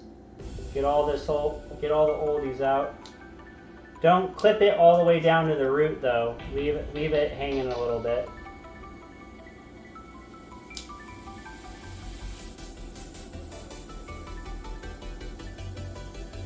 And then we'll leave these ones, we'll take this one here. These will grow back the first. And then same thing on this one.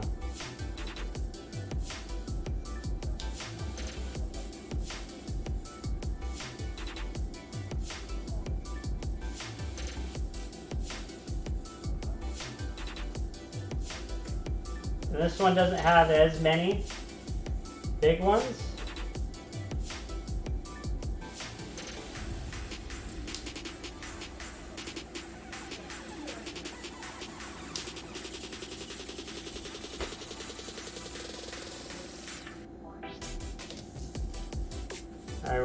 And before I rinse these off, I'm going to check that sauce again, because I really don't want to have to reduce it down again. I'm just trying to make sure it's all at an even temperature.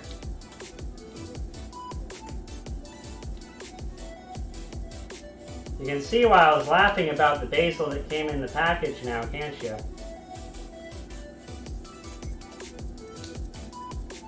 Alright.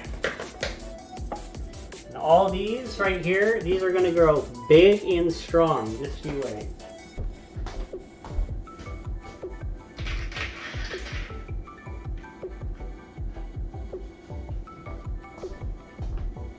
Okay. Now we gotta rinse these off real quick. Luckily we got a clean old strainer for that.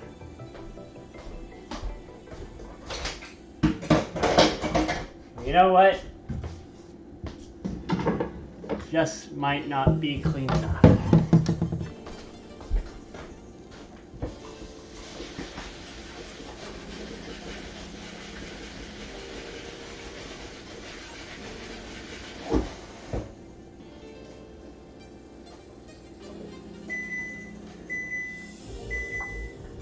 I said I was going to check that before I rinse those. Oh well.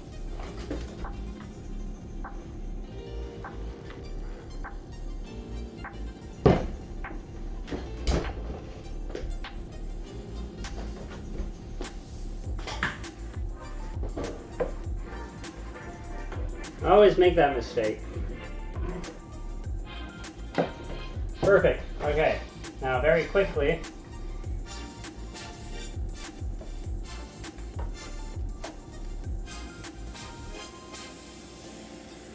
every single leaf will matter for this one because we're doing something a little delicate here.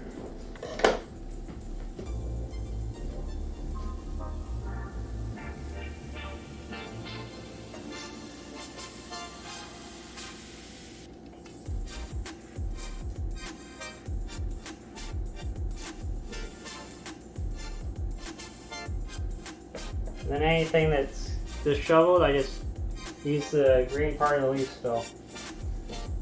Okay, let's get a scoop of this sauce going.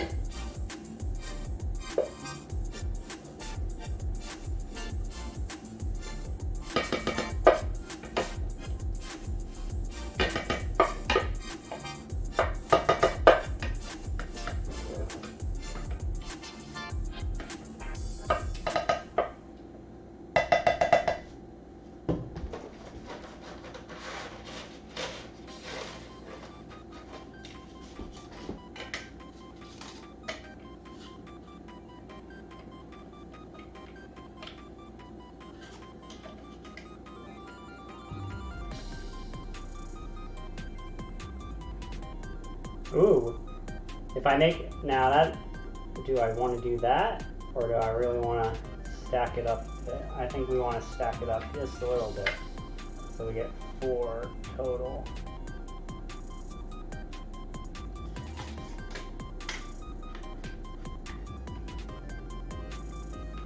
There we go, first round.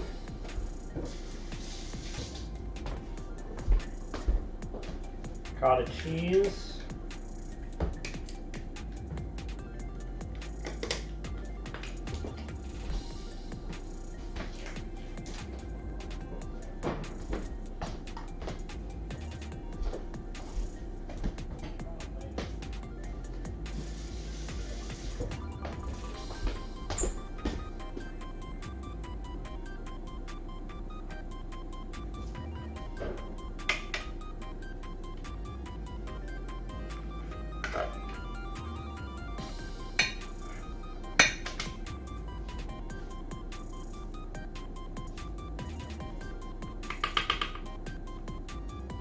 Be careful not to crack the noodle though.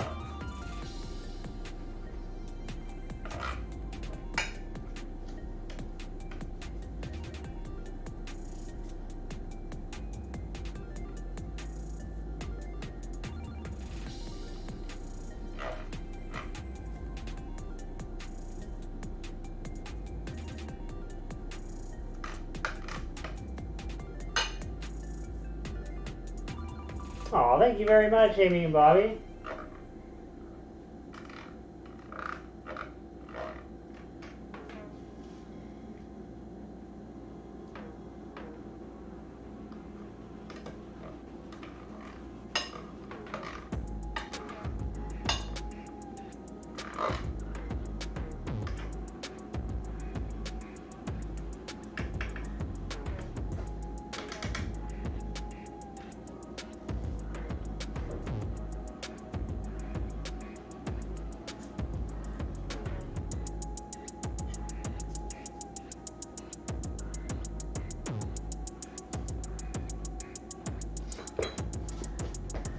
All right.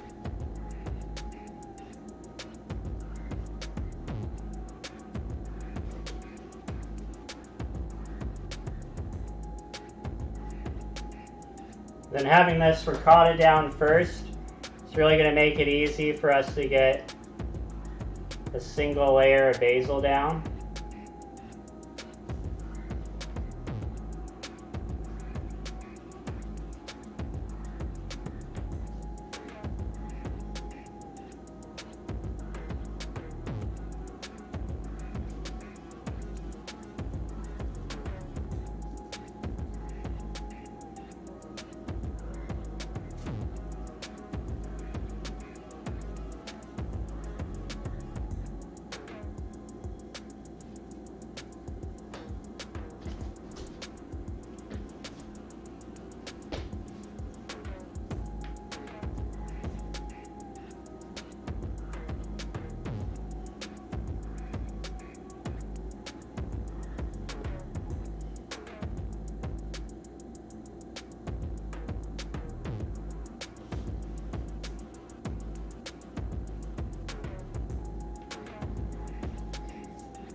And we're just doing one thin layer, but we don't need to skimp on any holes here, especially on the first layer. We want to make sure that at least one layer has a really nice bed of basil.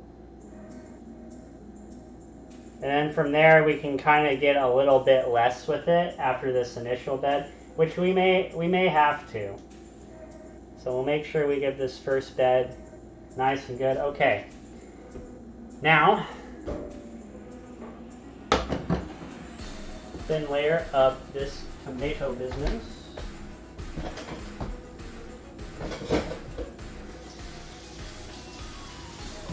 Goodness me, if I was clean as you go, if I were more of a pro, those would already be on the side. Okay.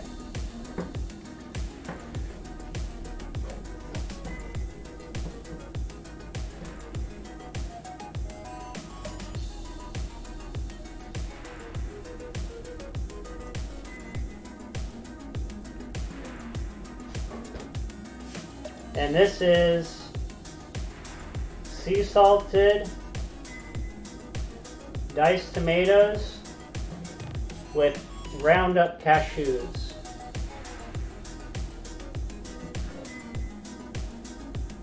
And we absorbed a lot of the water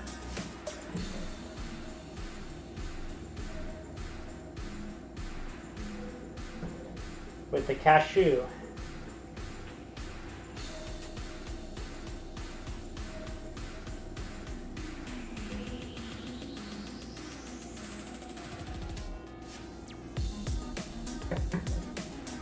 I could probably have doubled up on the tomatoes. Unfortunately, I was in a little bit of a pinch for that. Let's see, I just need a butter knife. That's the tool I need.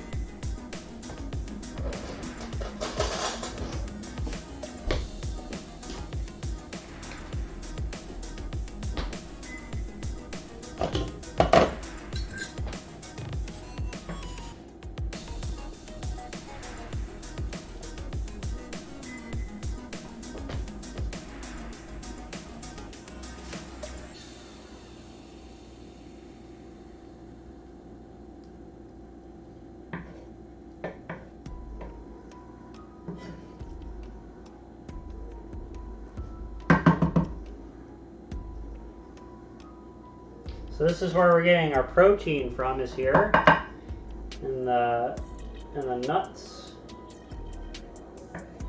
And again, we're making sure our first layer, a nice solid layer.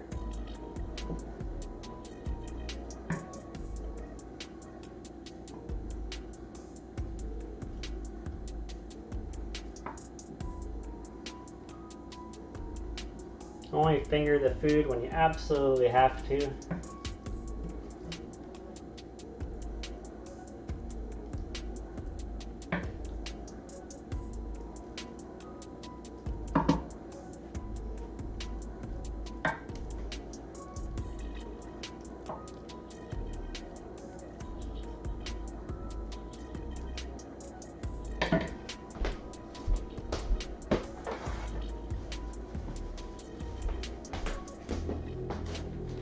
All right, now we got 2 more cheeses.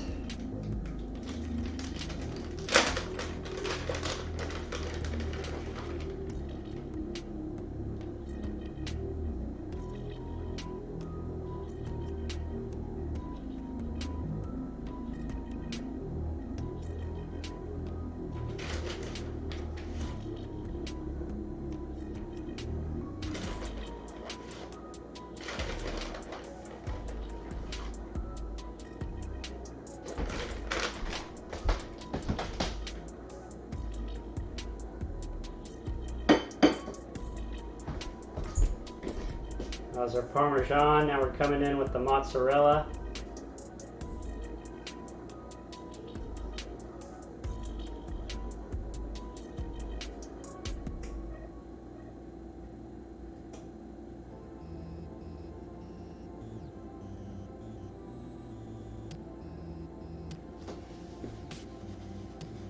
All right.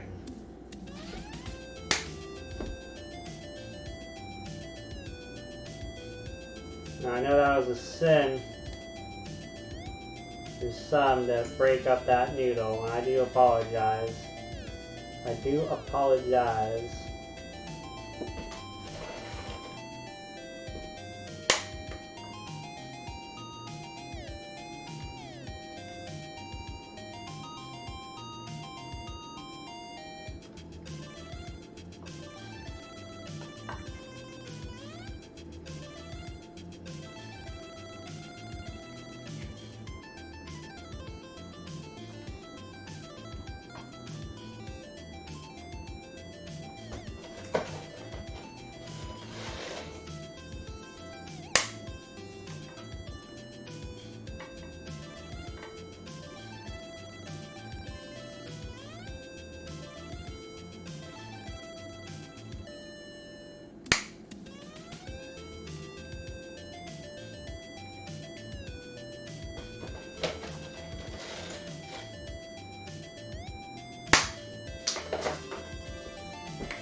This is going to be a bit harder to do.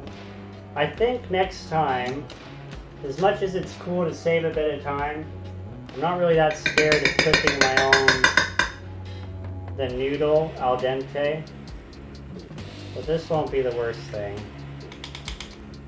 So you need to crisscross them, and that's a little difficult to do when the noodle is dry.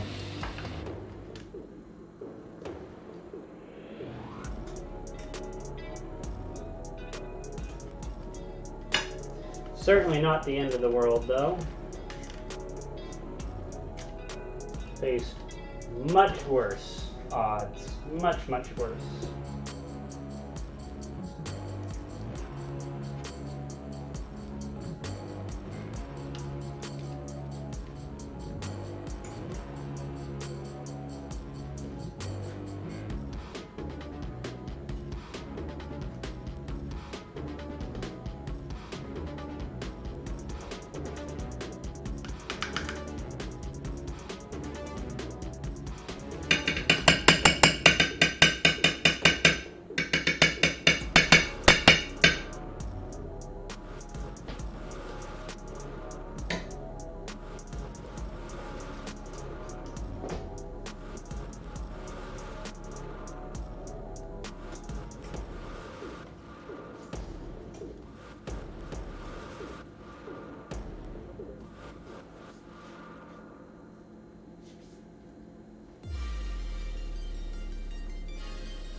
Alright, now we're back to pulling stands again.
Still looking for that good bed.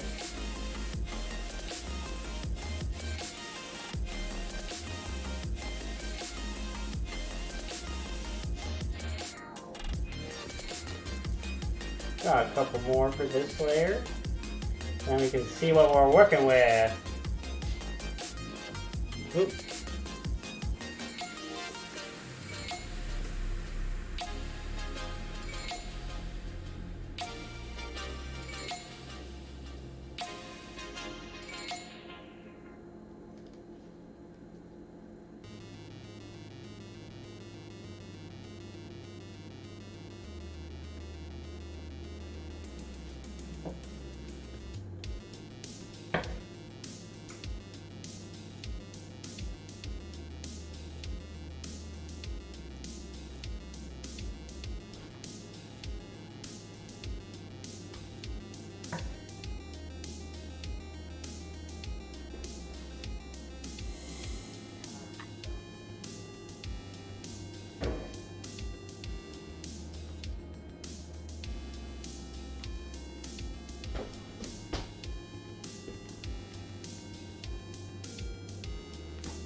Man, this recipe got me super concentrated right now. I like it.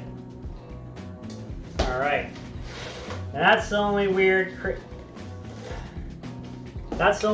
crisscross pattern that we'll do. Not to get anyone's heart rate going.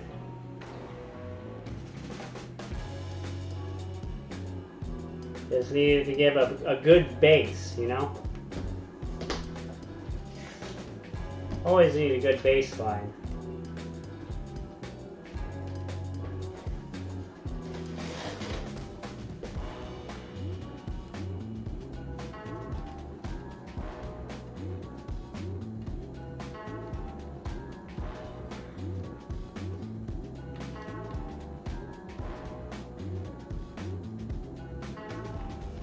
We're also going to give it a nice push down. Now that we got the layer formed, going to make sure we don't have a bunch of air in there. Get everything pressed down.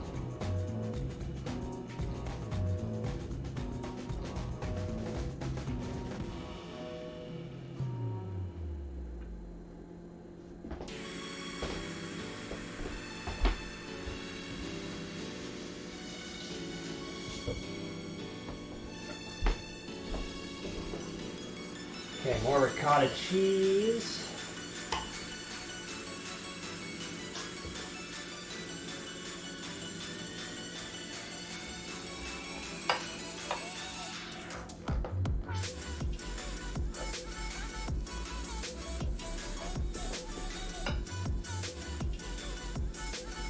So what I'm doing is I'm using the spoon to fan it out. So I'm kind of rocking it back and forth.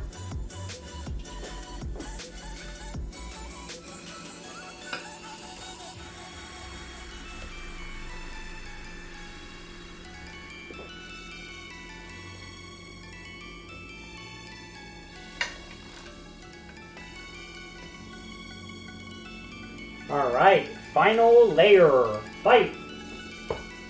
All right, get rid of these bits out. I'm sorry, pasta gods, for splitting any piece of pasta. Every noodle is supposed to be deserved and whole and to its fullest.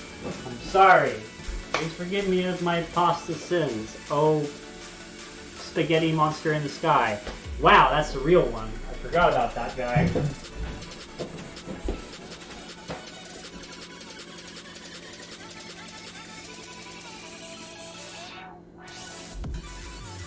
We're all done with our ricotta. Looks like we're going to have just enough basil as well.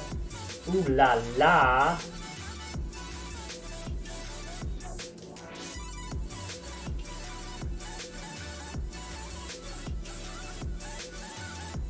And really deck down this layer. And we got a bunch of cheese we can throw on top as well. Bum diggity dum. And then we can get that into the oven. Hallelujah.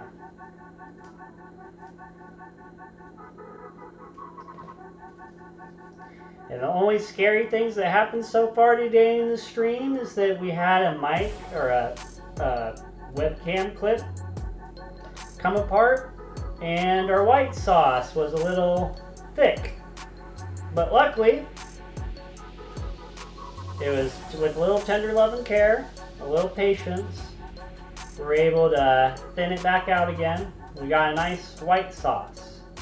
It's this white sauce that's going to help cook it all together, help bring it all together.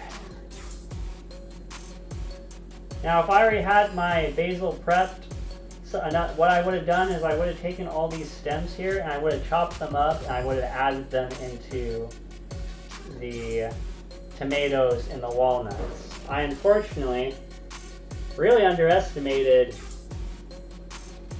the time that it would take to do some of these steps, and that white sauce really just needed my full attention to make sure I got that right. I'm glad I did too, because it's not the first time white sauce pasta has gotten me. It's gotten me good, you know. Won't be the last time either. Okay. But I can promise you, I shouldn't ever set anything on fire. But you're welcome to sit back and see if I do or not.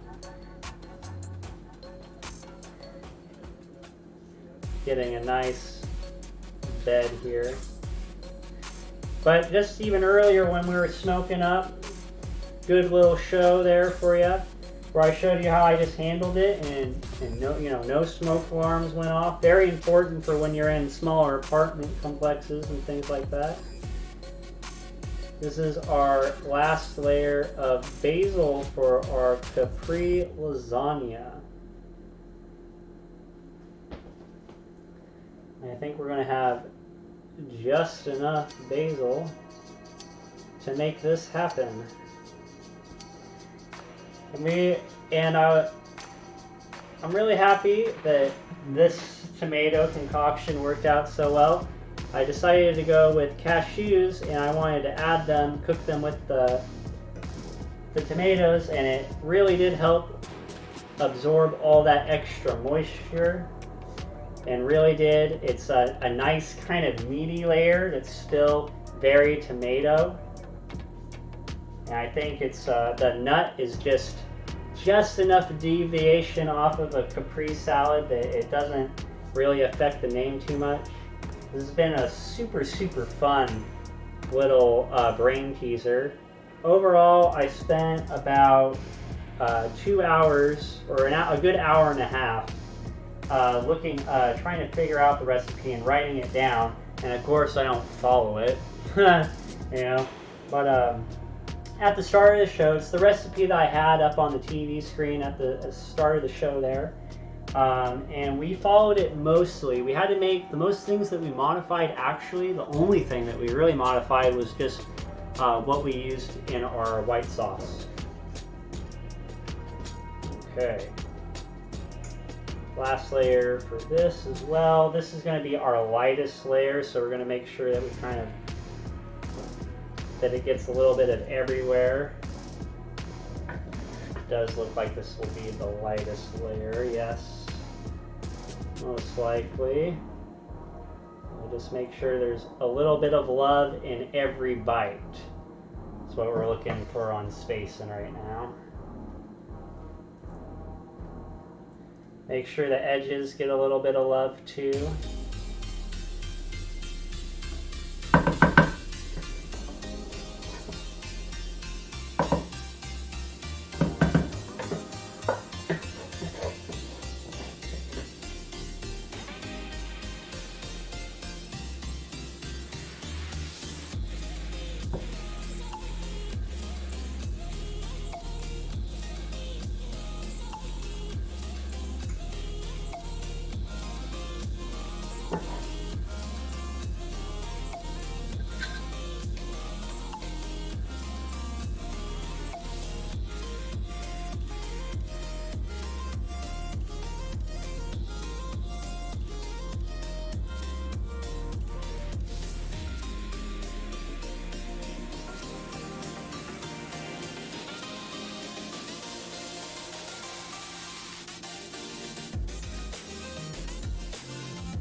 Alright, time for the cheese again.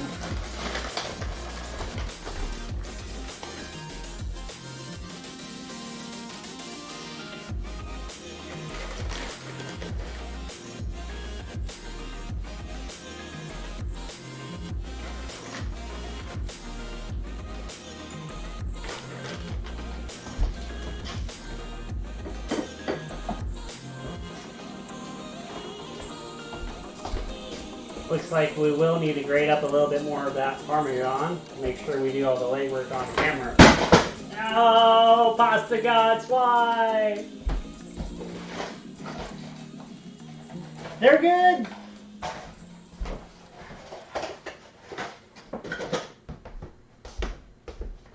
We are done with this ricotta.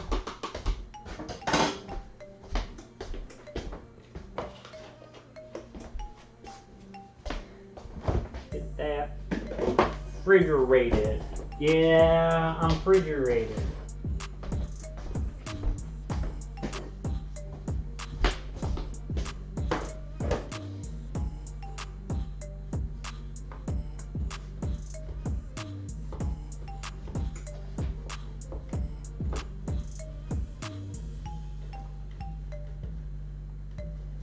It's really been great working with some fresh mozzarella too. Really happy to have some plants in the house I can take care of again too. There's just been this Japanese peace lily that is mine. All the other plants belong to my loving sister.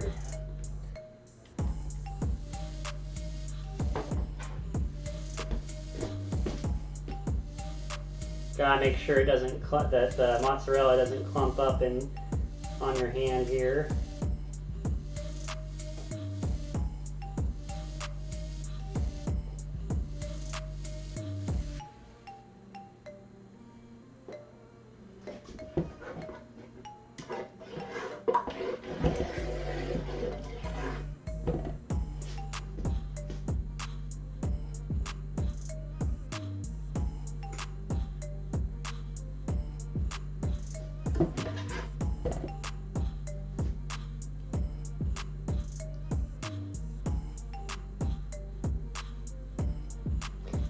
Wanting a good bed of the white sauce too, because it's the liquid from this noodle that's going to help cook the noodle.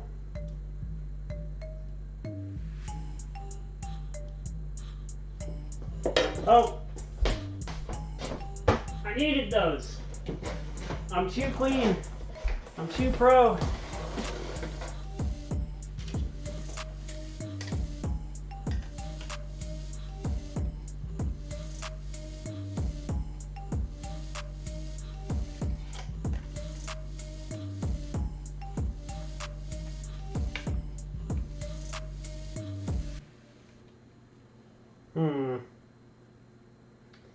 That's gonna burn. That won't cook if I leave it like that.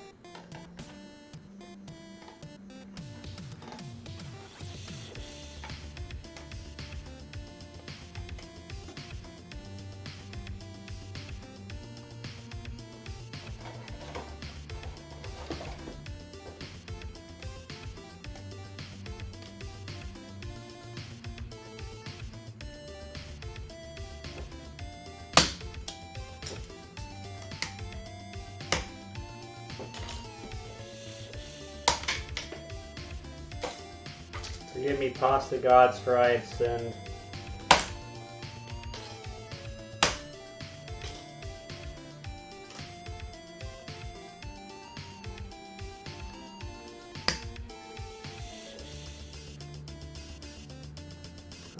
I have sinned deeply. Please forgive me. So we got a pretty stacked deck here.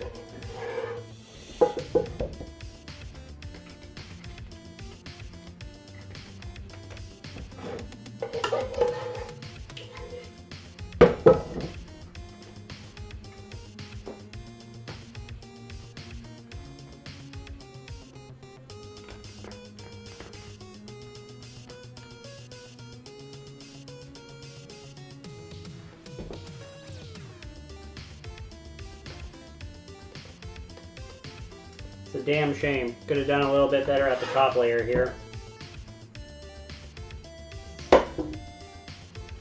And this needs to get fixed too.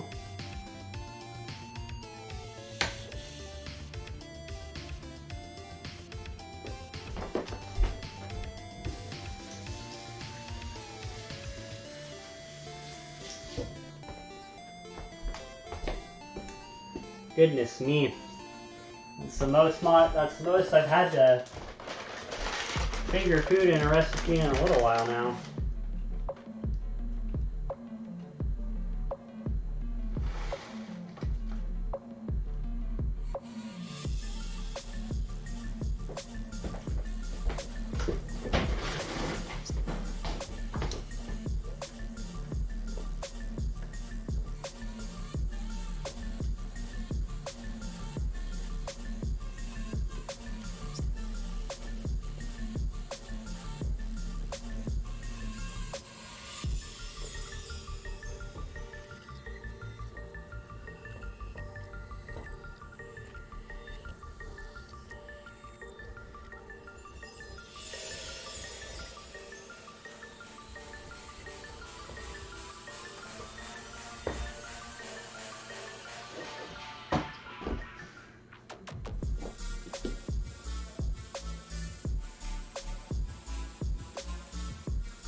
This is definitely the most fun I've had in a recipe in a long time, though.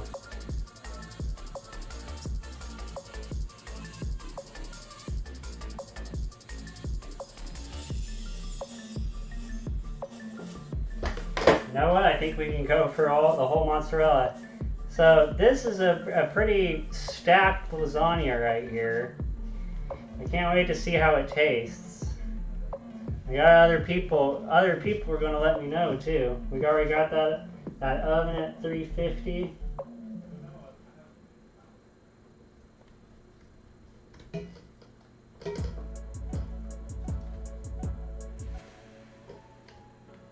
And the rest of this mozzarella is just starting to get a little too warm. A little too warm to work with. That's okay.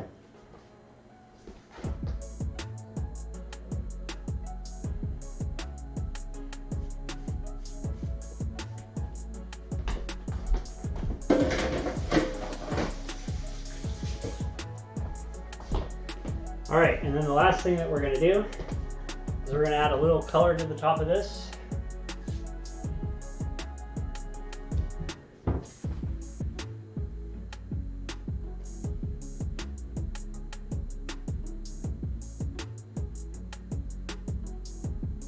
Where is it? I just want more basil. There we go, we have some basil flakes.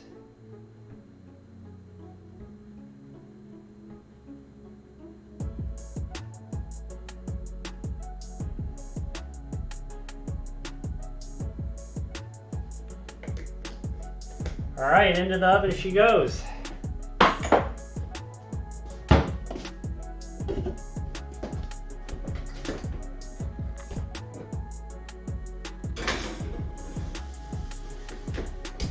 All right, woo! You can tell I've been working hard, look at that. Woo, that's more of a mess than I usually make, that's for sure. Yeah, that's right, I did it. I had it. Straight mozzarella. Fight me. It's fresh. It's delicious.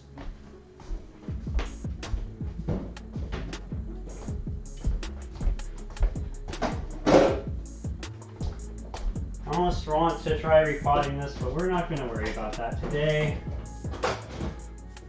Be another time. Oh my goodness. We ran almost half an hour over, I guess 6:30 is usually. I didn't find another use for these onions. Sanji, the Sanji gods are looking at me fierce right now. Meanie didn't use that onion. We used every bit of food.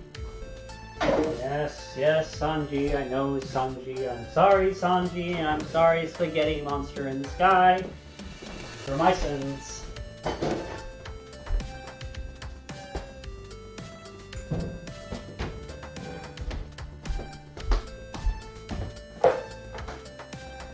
I'm gonna go ahead, make sure we set that timer. Not bake. You're already baking. I want you timer, and I want no timer. No timer. There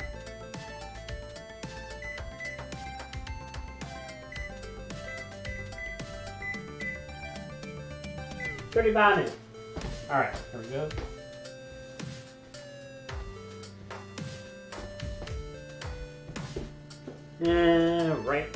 All right. And then I cleaned up everything that I could scoop off before I went to this wet mess here. Oh my gosh, how messy. Messy, messy, messy.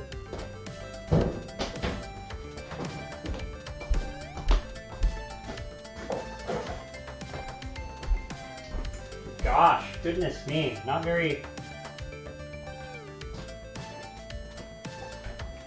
feeling super pro about it, but I guess messes happen.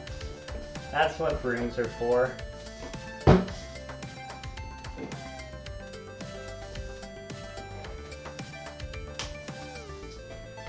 Put my all into it today.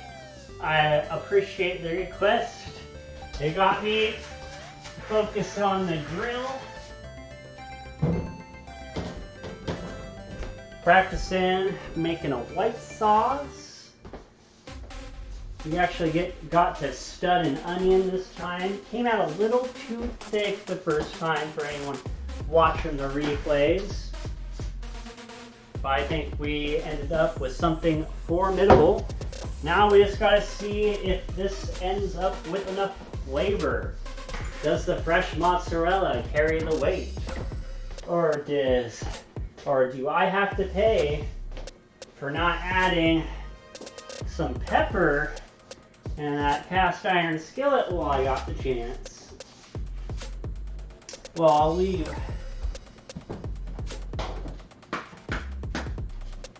Let's see what we come up with. All right.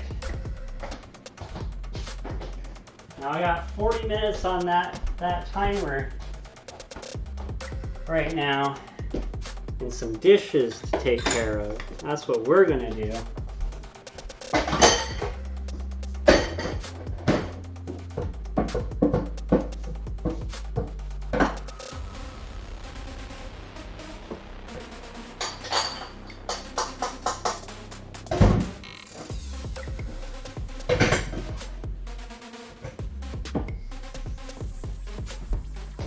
Might be a little gross, but this is the leftover residue from what was strained out of the strainer. So there was some that did end up, the parts that there was a point to that straining. There are parts that kind of congealed up and stuff, and you can see our sauce was nice and thin all around. So you definitely don't want to skip that straining part. I was certainly surprised by how much did get strained through.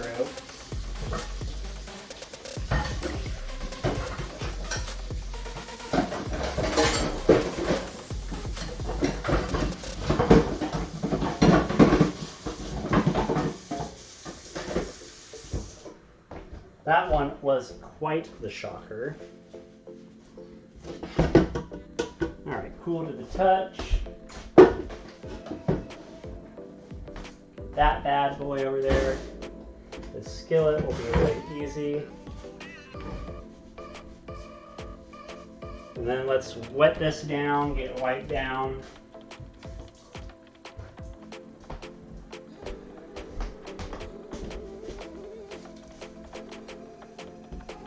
Might have to go in for another sweep.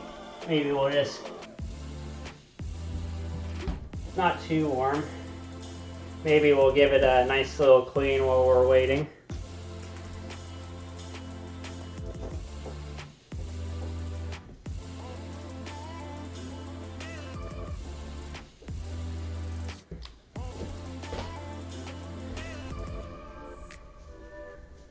Yeah, the white sauce was a nice little trick, because that really got me thinking about what to put into it. Oh my goodness, my brain was all over the place. I was talking to some friends last night and I was like, man, what if I did cranberries? Wait, do you think cranberries would keep the sweetness? And the guy thought to do is, yeah, maybe, but I don't know if you really want to use cranberries. I'm like, you're right, there's gotta be something else. So, a lot of love went into this recipe here. I hope it comes out nice and delicious. Is that my loving sister already? No, that's my loving brother. Oh, Save our loving sister. Did she need no more straws again? Oh, no, she went to work on a new flat tire. Ah, so you gave her a boost, I see. Yeah.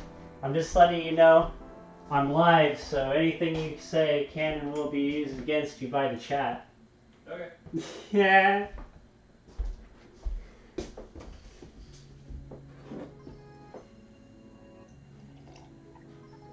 Okay. Get this quick little wipe down here. I actually think I might even need to take that one to the sink. Good golly, Miss Molly. So much off-camera action with all this sink cleaning going on today. I almost need to turn the camera so people can see me busting my butt in the dishes. I don't know what to do.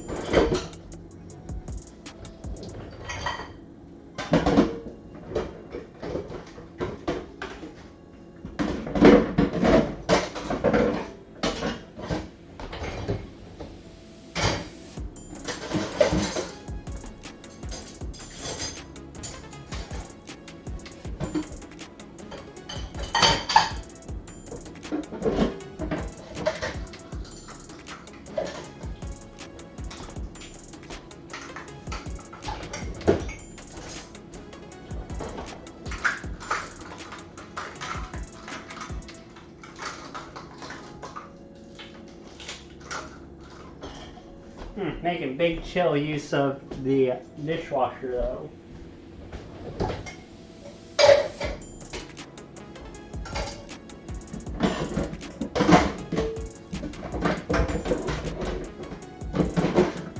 Woo, finally got a workable sink. Sometimes it's hard to dig yourself out of that.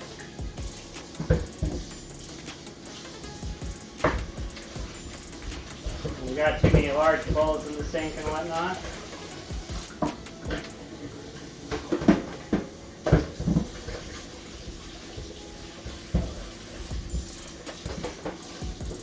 Then it's really important with this bowl in particular. I bring it on camera. You know this bowl, the one that we had all that butter and flour in it? It's really important. Hit it with a little soap and water. Hot water help break that little residue fat that's hanging around. Give it a time to sit with itself. Think about what a dirty little dish it is, and then give it a rinse and send it on its merry way home. And just give the soap a little time to do its soapy magic. It's a slippery little fella, don't you know? By the power of hot water, we have a clean dish.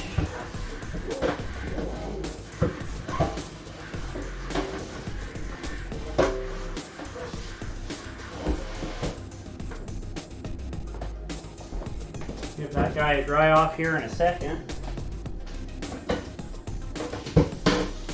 Cutting board's another easy one.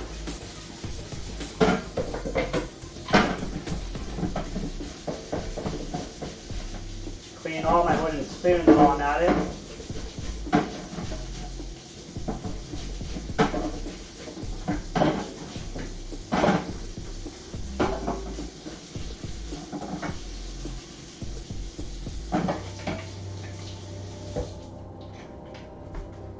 And earlier today, this towel volunteered itself. So we just get all the water off of it, and the spoon will take care of itself. It's a wood spoon. It's going to dry out.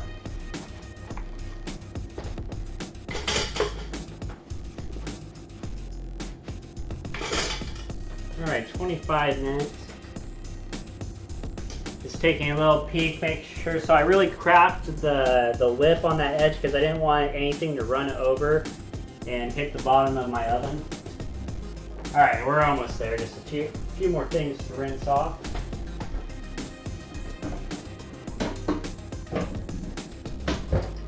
Give that a dry as well.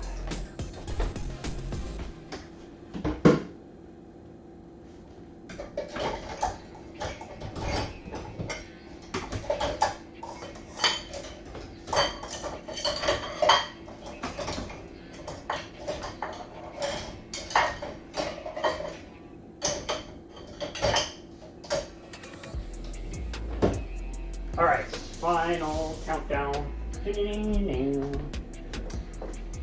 Alright.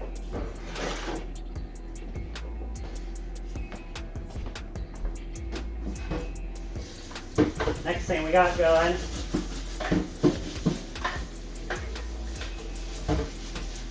is the cheese grater.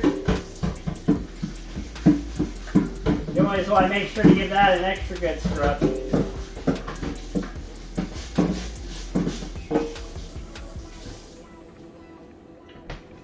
And then under some light, just give it a look inside. Just check all the blades and make sure that you got all the cheese off of it.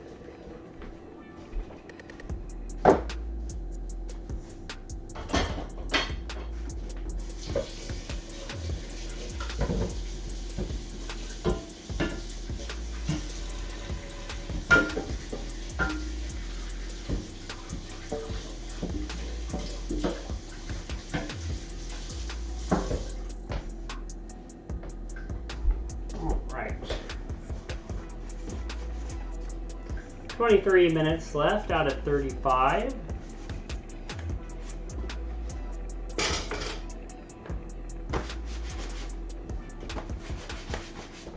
Now, with them all dried off, they don't have to sit out overnight. Cat doesn't have to mess with them. Nothing's going to crawl over them in the middle of the night. Not to scare you or anything, but you know, sometimes you're not the only one living in your house. Alright.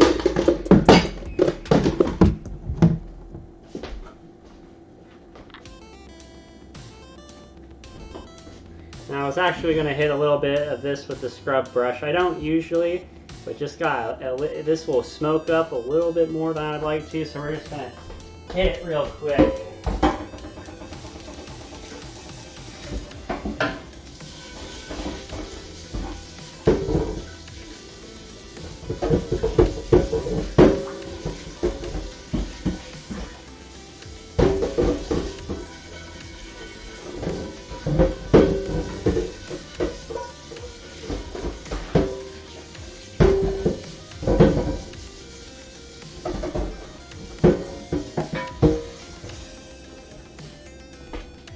No soap though, just water on that bad boy.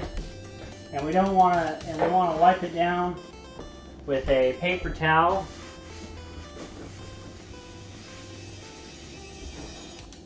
Because you'll see that you got a bit of brown still. And you will on this side as well, probably be more brown. Just some stuff that you don't want to get on your regular hand towels. Handle a nice little clean.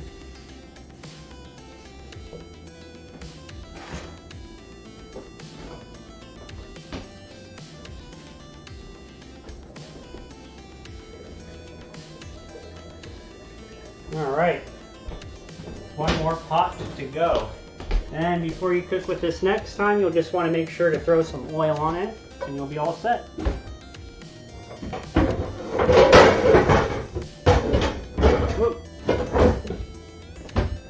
Keeping an eye on that.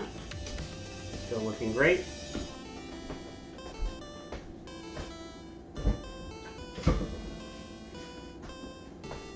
And then the only thing besides this pot is actually going to be that food processor.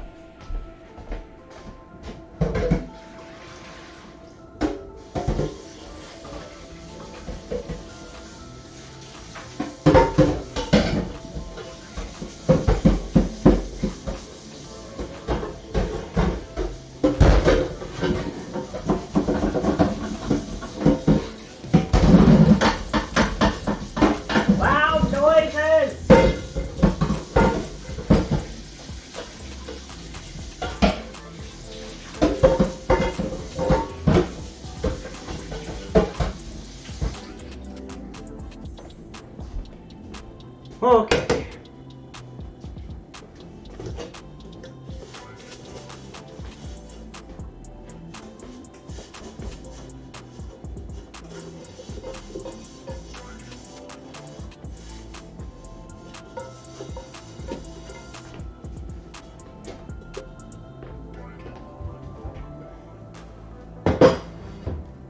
Now my next favorite part to do is I have a loaded dishwasher, but now I can kind of unload it a little bit. See what else I can wash. Like the strainer, I can definitely get a hand wash into that bad boy.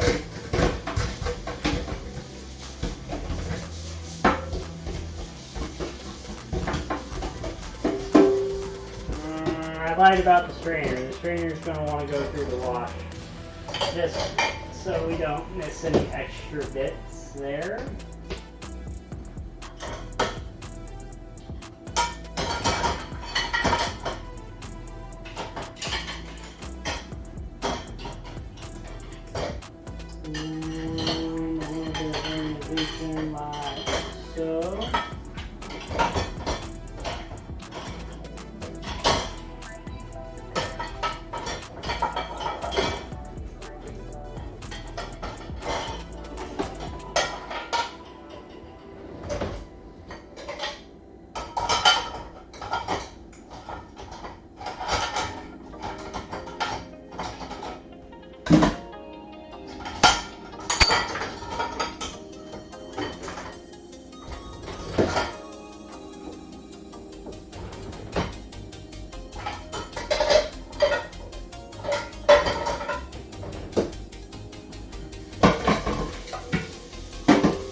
for the hype. We got about 17 minutes to go.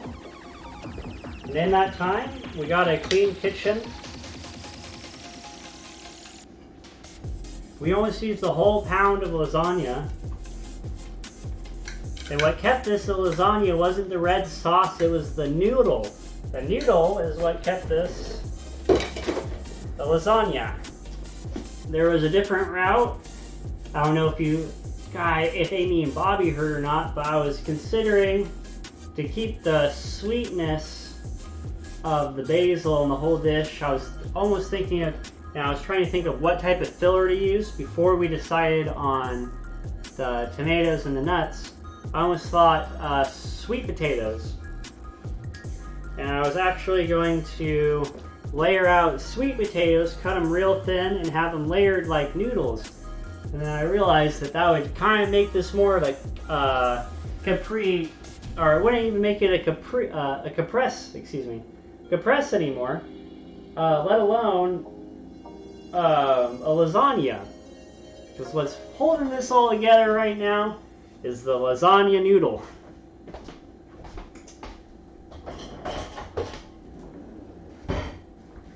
Alright. Double checking this out right here. We are golden. And we're gonna check to see the directions on this garlic bread. There it is, okay. Heat in this bag in a 315 oven for approximately 10 to 15 minutes. Well, let me tell you what I have right here. We're just throwing that right underneath our lasagna right there. Right with 15 minutes to go. Cooked in that bag and everything. Easy peasy. Ah, yes, there was something that I forgot. To wash was this guy right here. This little squirming devil. Lots of extra parts to come fall out on you too. Now, you want to try to do what you can to keep food waste from going down your sink.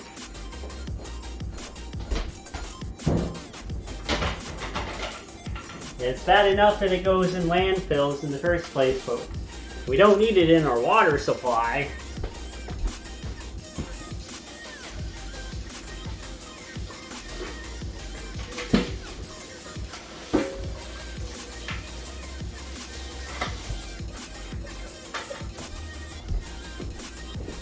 Oh, taking too much with me. I might, let's see. This towel might be at the end of its ropes here. This might have to air dry out. Yeah, the one thing that we have to set out to air dry. Yeah, it's a darn shame there's only one pasta noodle left in that pasta. Who would have thunked it, right? Who would have thunked it?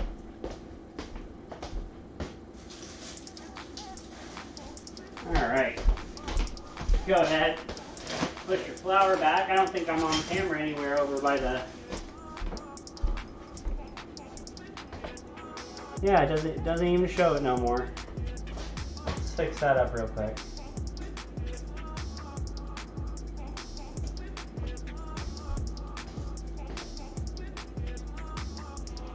Oh, you know what? You never even saw me at the dumpster then either. That's a long time for the camera mic. Hey, I tried. They'll be okay. There's no cupboard service today for you, chat. No cupboard service for you. Alright. Make our hand towels nice and pretty again.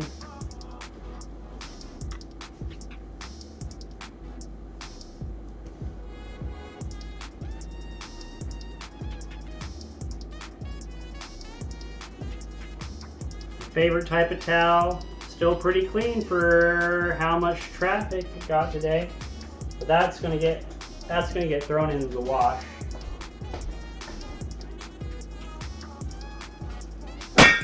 Whoop! Loud noises!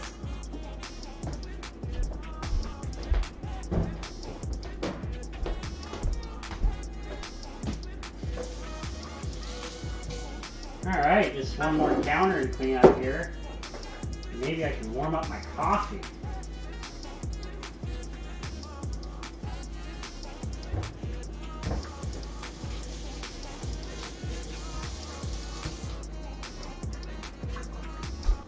Whew, 12 minutes to go. 6:51. Almost an hour over the stream. My apologies on that one. First time making this recipe. Can't wait to see how it turns out.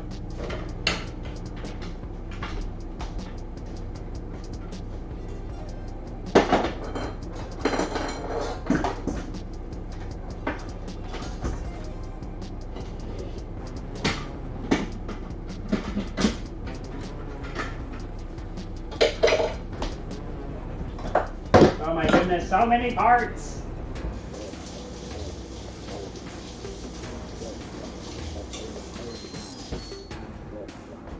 And again, we'll showcase some blades like this. I like to hand wash, leave this type of stuff out of the dishwasher because it's way too hard on these plastics. You'll also dull your knives really quickly. I'm just leaving that open with all its pieces next to it. And then I just have my clothes to put away here.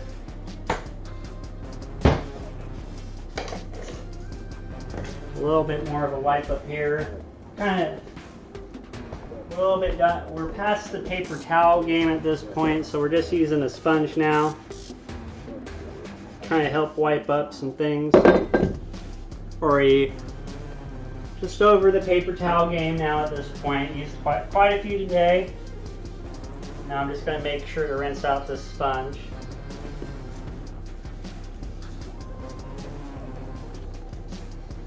When I'm done with it, we'll give it another sweep.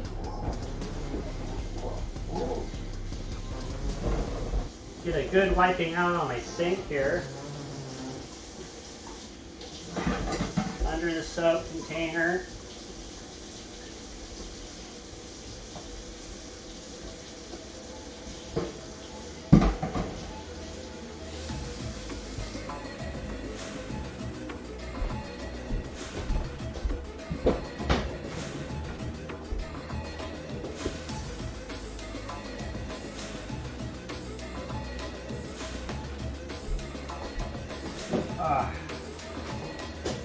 Alright, and then where we got the white sauce recipe was out of the Joy for Cooking cookbook.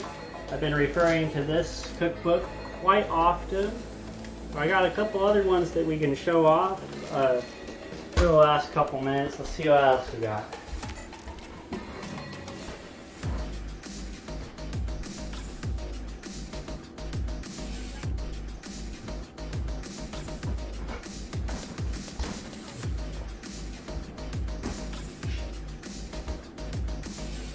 Here's a pretty good one. This is more good reading material than I would say a cookbook, and this is Sports Over Knives. I would go ahead, instead of buying this one, I would go ahead and just rent it at your local library. It gives you some suggestions. It doesn't really read too much like a tradition. It's a little bit harder to its contents. Its tables of contents is what I am most dissatisfied of, because it's kind of going over like the history of it, why you should eat plant-based, and then it's part 3 part 3 of this book is when it finally gets to recipes in on this one. And then we got the Encyclopedia of Sauces, and this is one that I haven't gotten in near enough, but there's like every single page is a different sauce, and once I memorize all these, I'm going to take over the world for sure.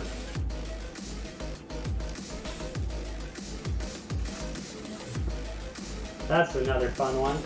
The Joy of Cooking has been really nice on finding like those the recipes that your mother made, like where the baked macaroni and cheese was coming from.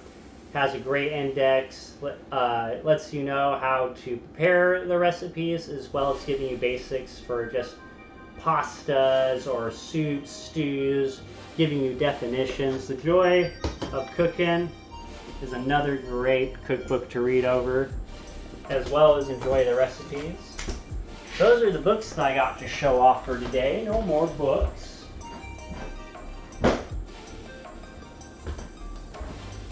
Okay.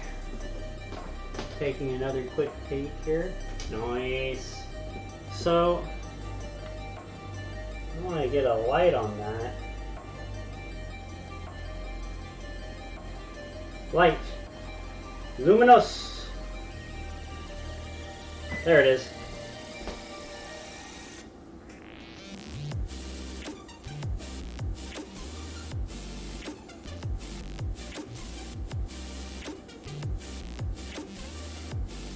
Definitely got some liquid.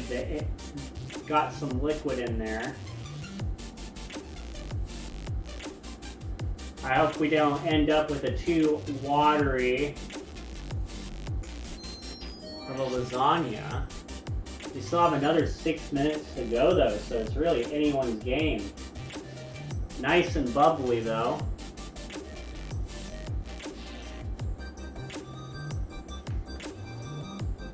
We can get, I know we can get you guys in on the action here.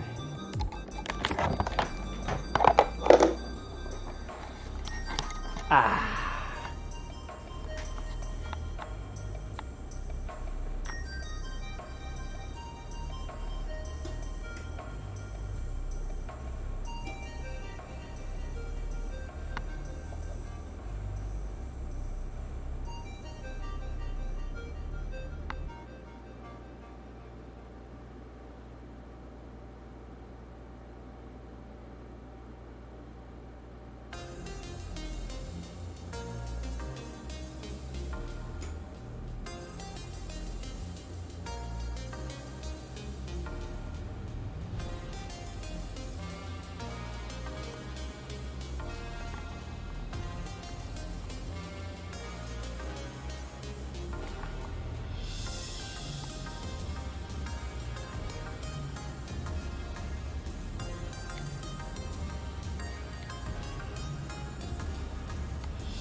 We got 4 minutes for that bad boy to come on out. 4 minutes.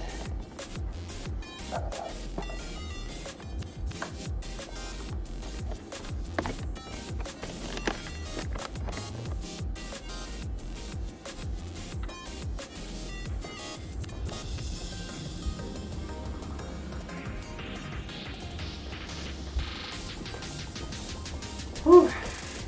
Ah, yes, the victory sip of coffee.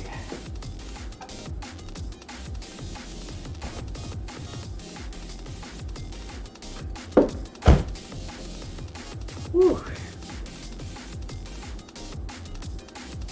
Really happy you all were able to catch the show. Can't wait to take a bite and tell you how it all came out. So, I can't remember in this recipe. I know I have it written down at the start. In the last 4 minutes, we're gonna go. I want to have the slides going up so people can kind of review this recipe again on what was going in it.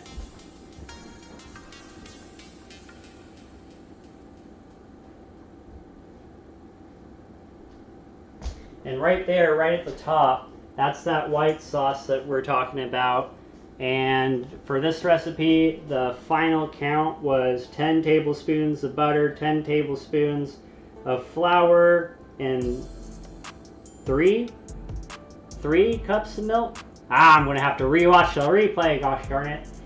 Get that final. It might have been 4. Might have been 4. And then let's take another look. Let's see.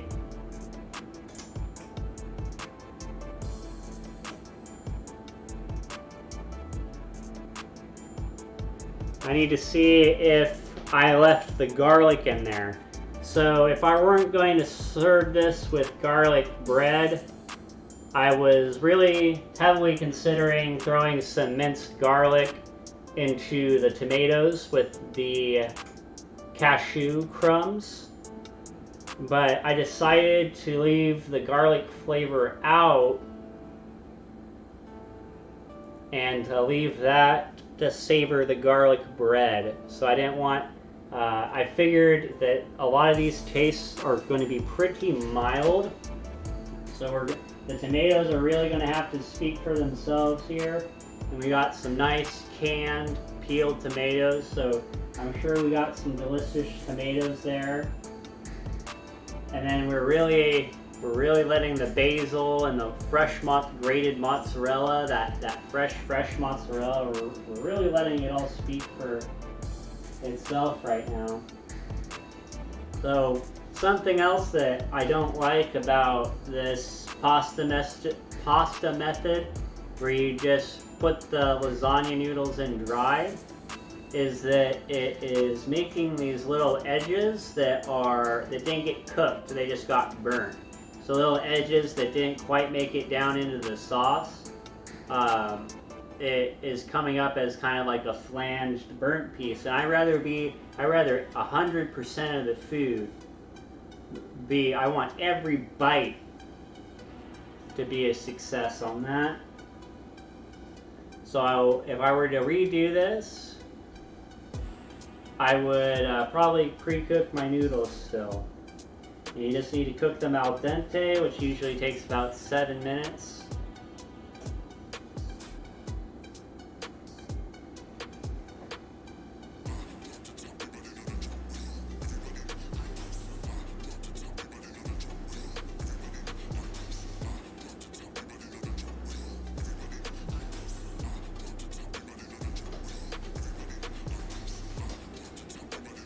I know we were 30 seconds away from countdown, but I'm going to go ahead and put just 5 more minutes on this timer here.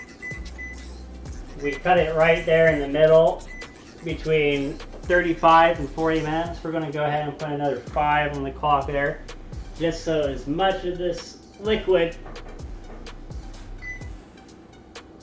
gets a chance. So it gives as much chance as possible. And we're just starting to see a nice brown on the top of the lasagna here.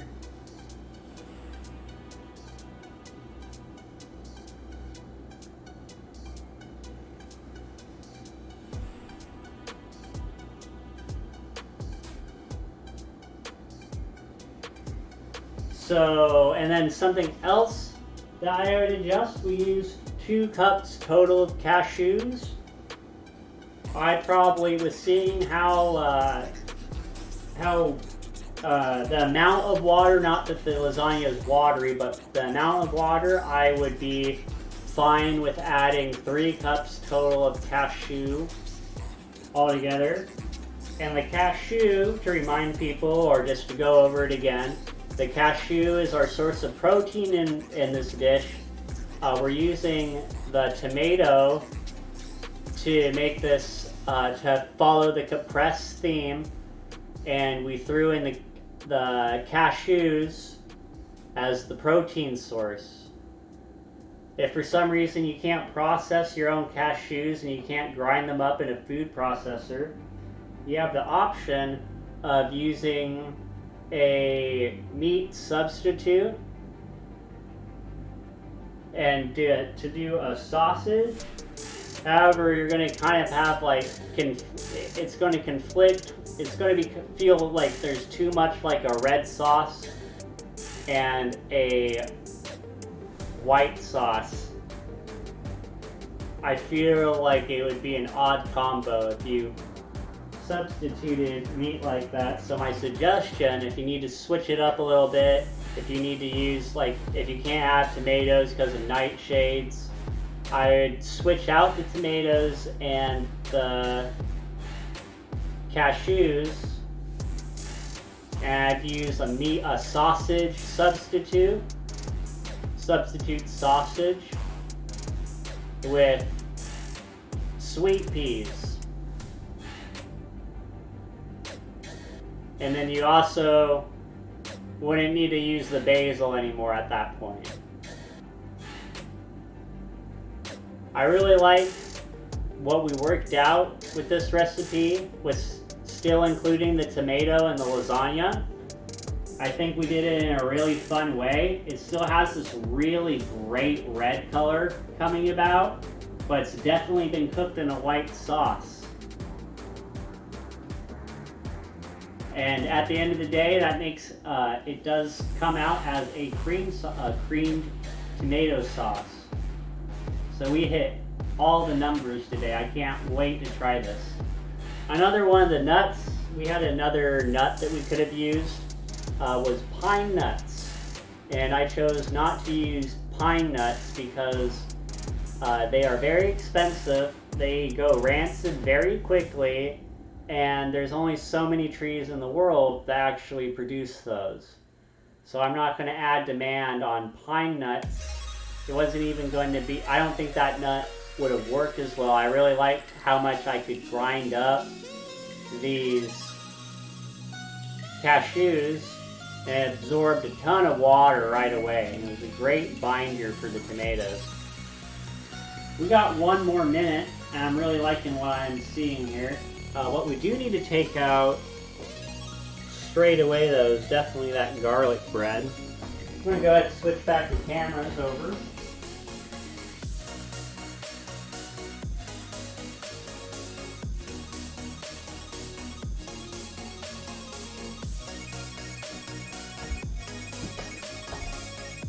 And all we have left to do now is just to enjoy the food.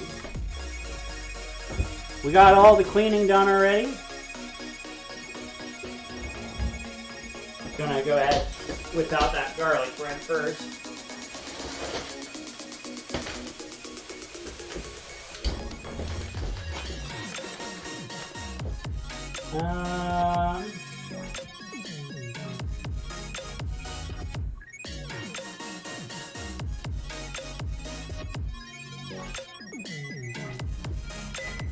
It just had directions on the back for a crispy crust, which I will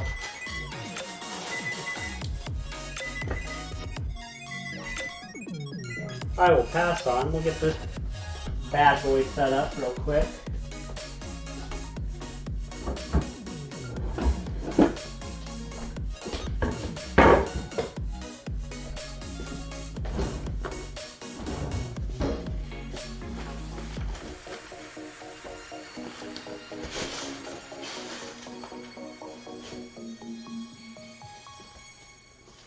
Oh, that definitely can use a couple more minutes.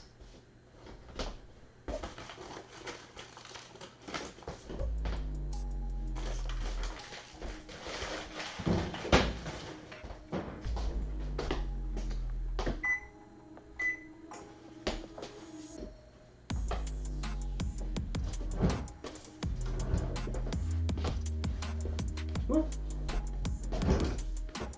Huh, I guess it'll work.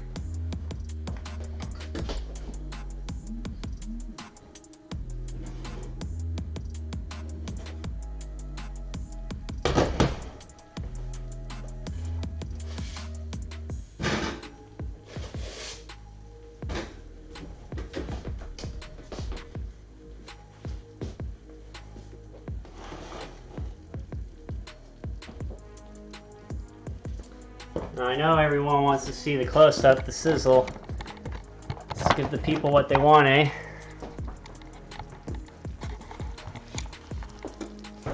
So like you can see where we got a little bit of water buildup, but no overflow on anything.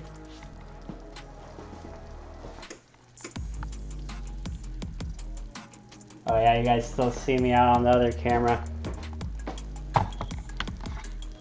Let's get a nice little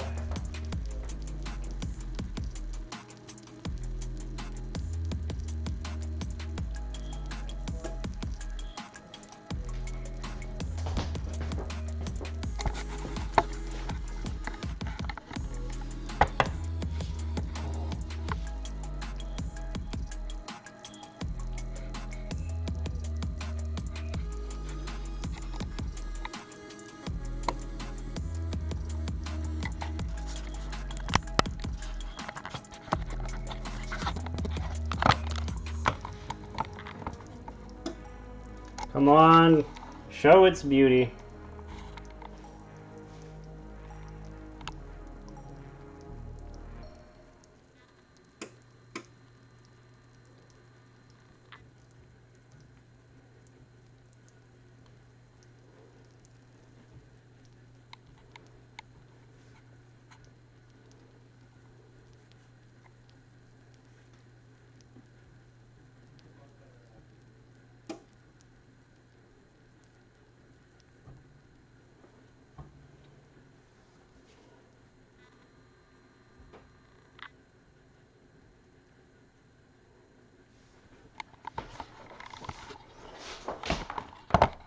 Ah, yes, but the real test will be how does it taste? We'll have a lot of testers for that today too.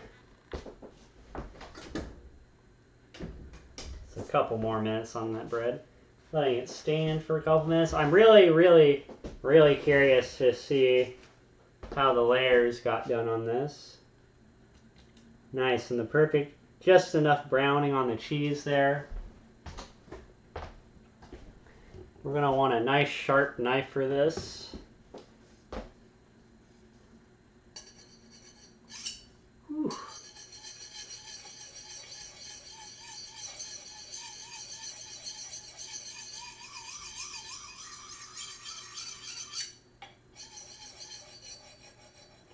Wowee.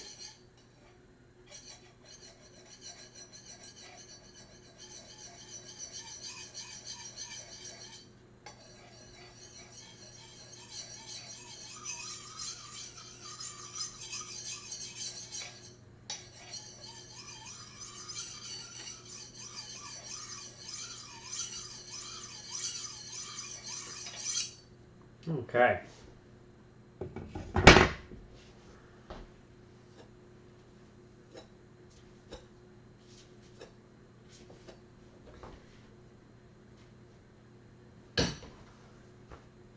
Oh yeah? Uh-oh. Uh-oh.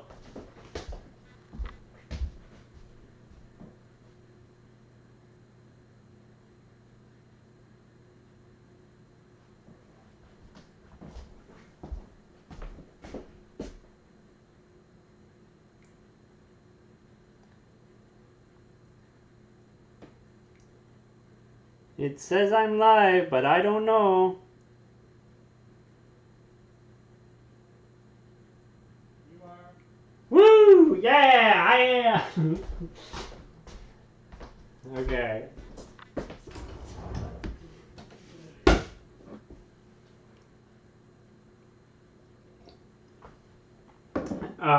Oh my gosh, this whole time? Oh no, this is supposed to be tomorrow's show. Oh gosh, what is everyone doing here? Live now? I have no idea. Alright.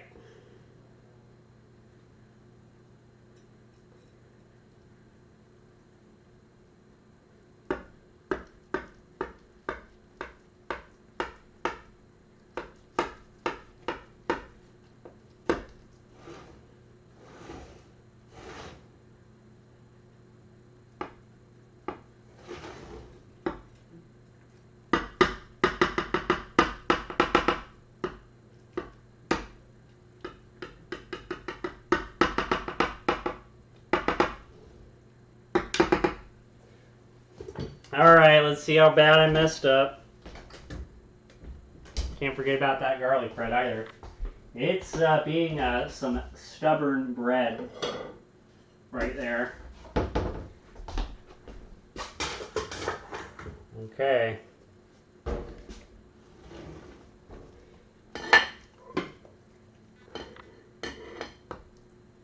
Oop, I didn't get the last layer.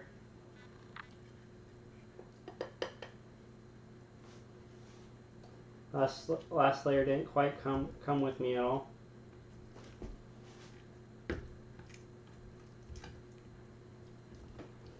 No worries, I'll let me know how I did on the noodle.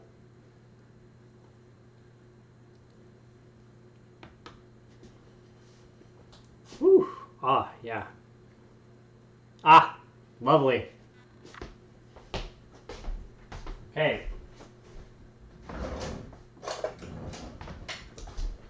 Test number 1. Let's see if the noodle is cooked. Okay, it's soft. Mm-hmm. All right. Liking it so far.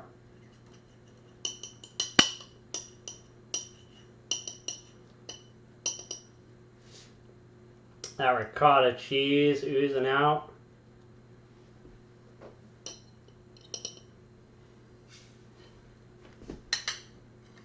Demand a cross section.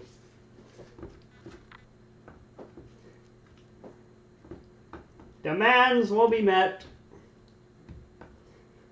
I need to get bit into that goodness though real quick.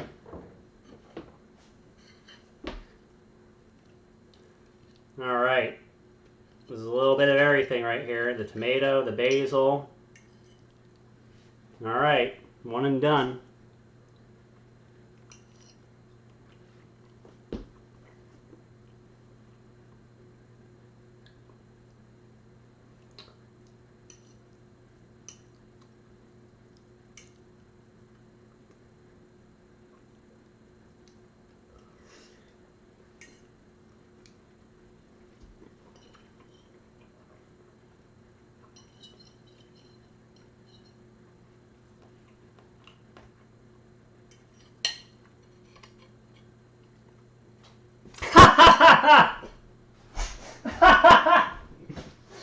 Oh, you know it's good if he goes in for the second bite without saying anything. Ain't that the truth right there? Ooh. That mozzarella, the ricotta. Definitely a cheesy dish. Could definitely double up. Could definitely add more nuts. The nuts, there's no real crunch to the bite. It totally melds in together. And there's this great, like the tomato, the basil, it's just the right amount for the amount of mozzarella that you got biting into it. I'm sure I have lots of people hungry right now. So, I will update. So I will, Amy and Bobby, I'll make sure you guys get a direct modification of the recipe. That way you guys can follow along on this. If you don't want to make your own white sauce, look for something. Look for a plain white sauce if you can. If you don't want to make your own, I would worry about if you use something like an Alfredo sauce. I'm worried it might mess up the cheese flavor a bit too much, but the Alfredo sauce is the consistency that you're looking for on the sauce there. On the cheese wise, this is definitely going to fill you up. So the cheese is definitely the calorie dense, and that's going to help it stick in your stomach because this is a vegetarian dish. This is officially Caprese Lasagna. It's an imitation of a salad that is tomato, basil, and mozzarella. The ingredients that we snuck in on this was cashews, and Parmesan. Now, I know I've been keeping people waiting far too long, so I'm going to quickly wrap this up and let everyone get to eating. Thank you so much for everyone coming into the show today. Lots of love. And we're not going to forget about the garlic bread. A little bit of cook hands actions for you. I know, right? The most stubborn garlic bread ever to garlic. Thank you so much, everyone. Have a great night. I'm going to put it to the end credits.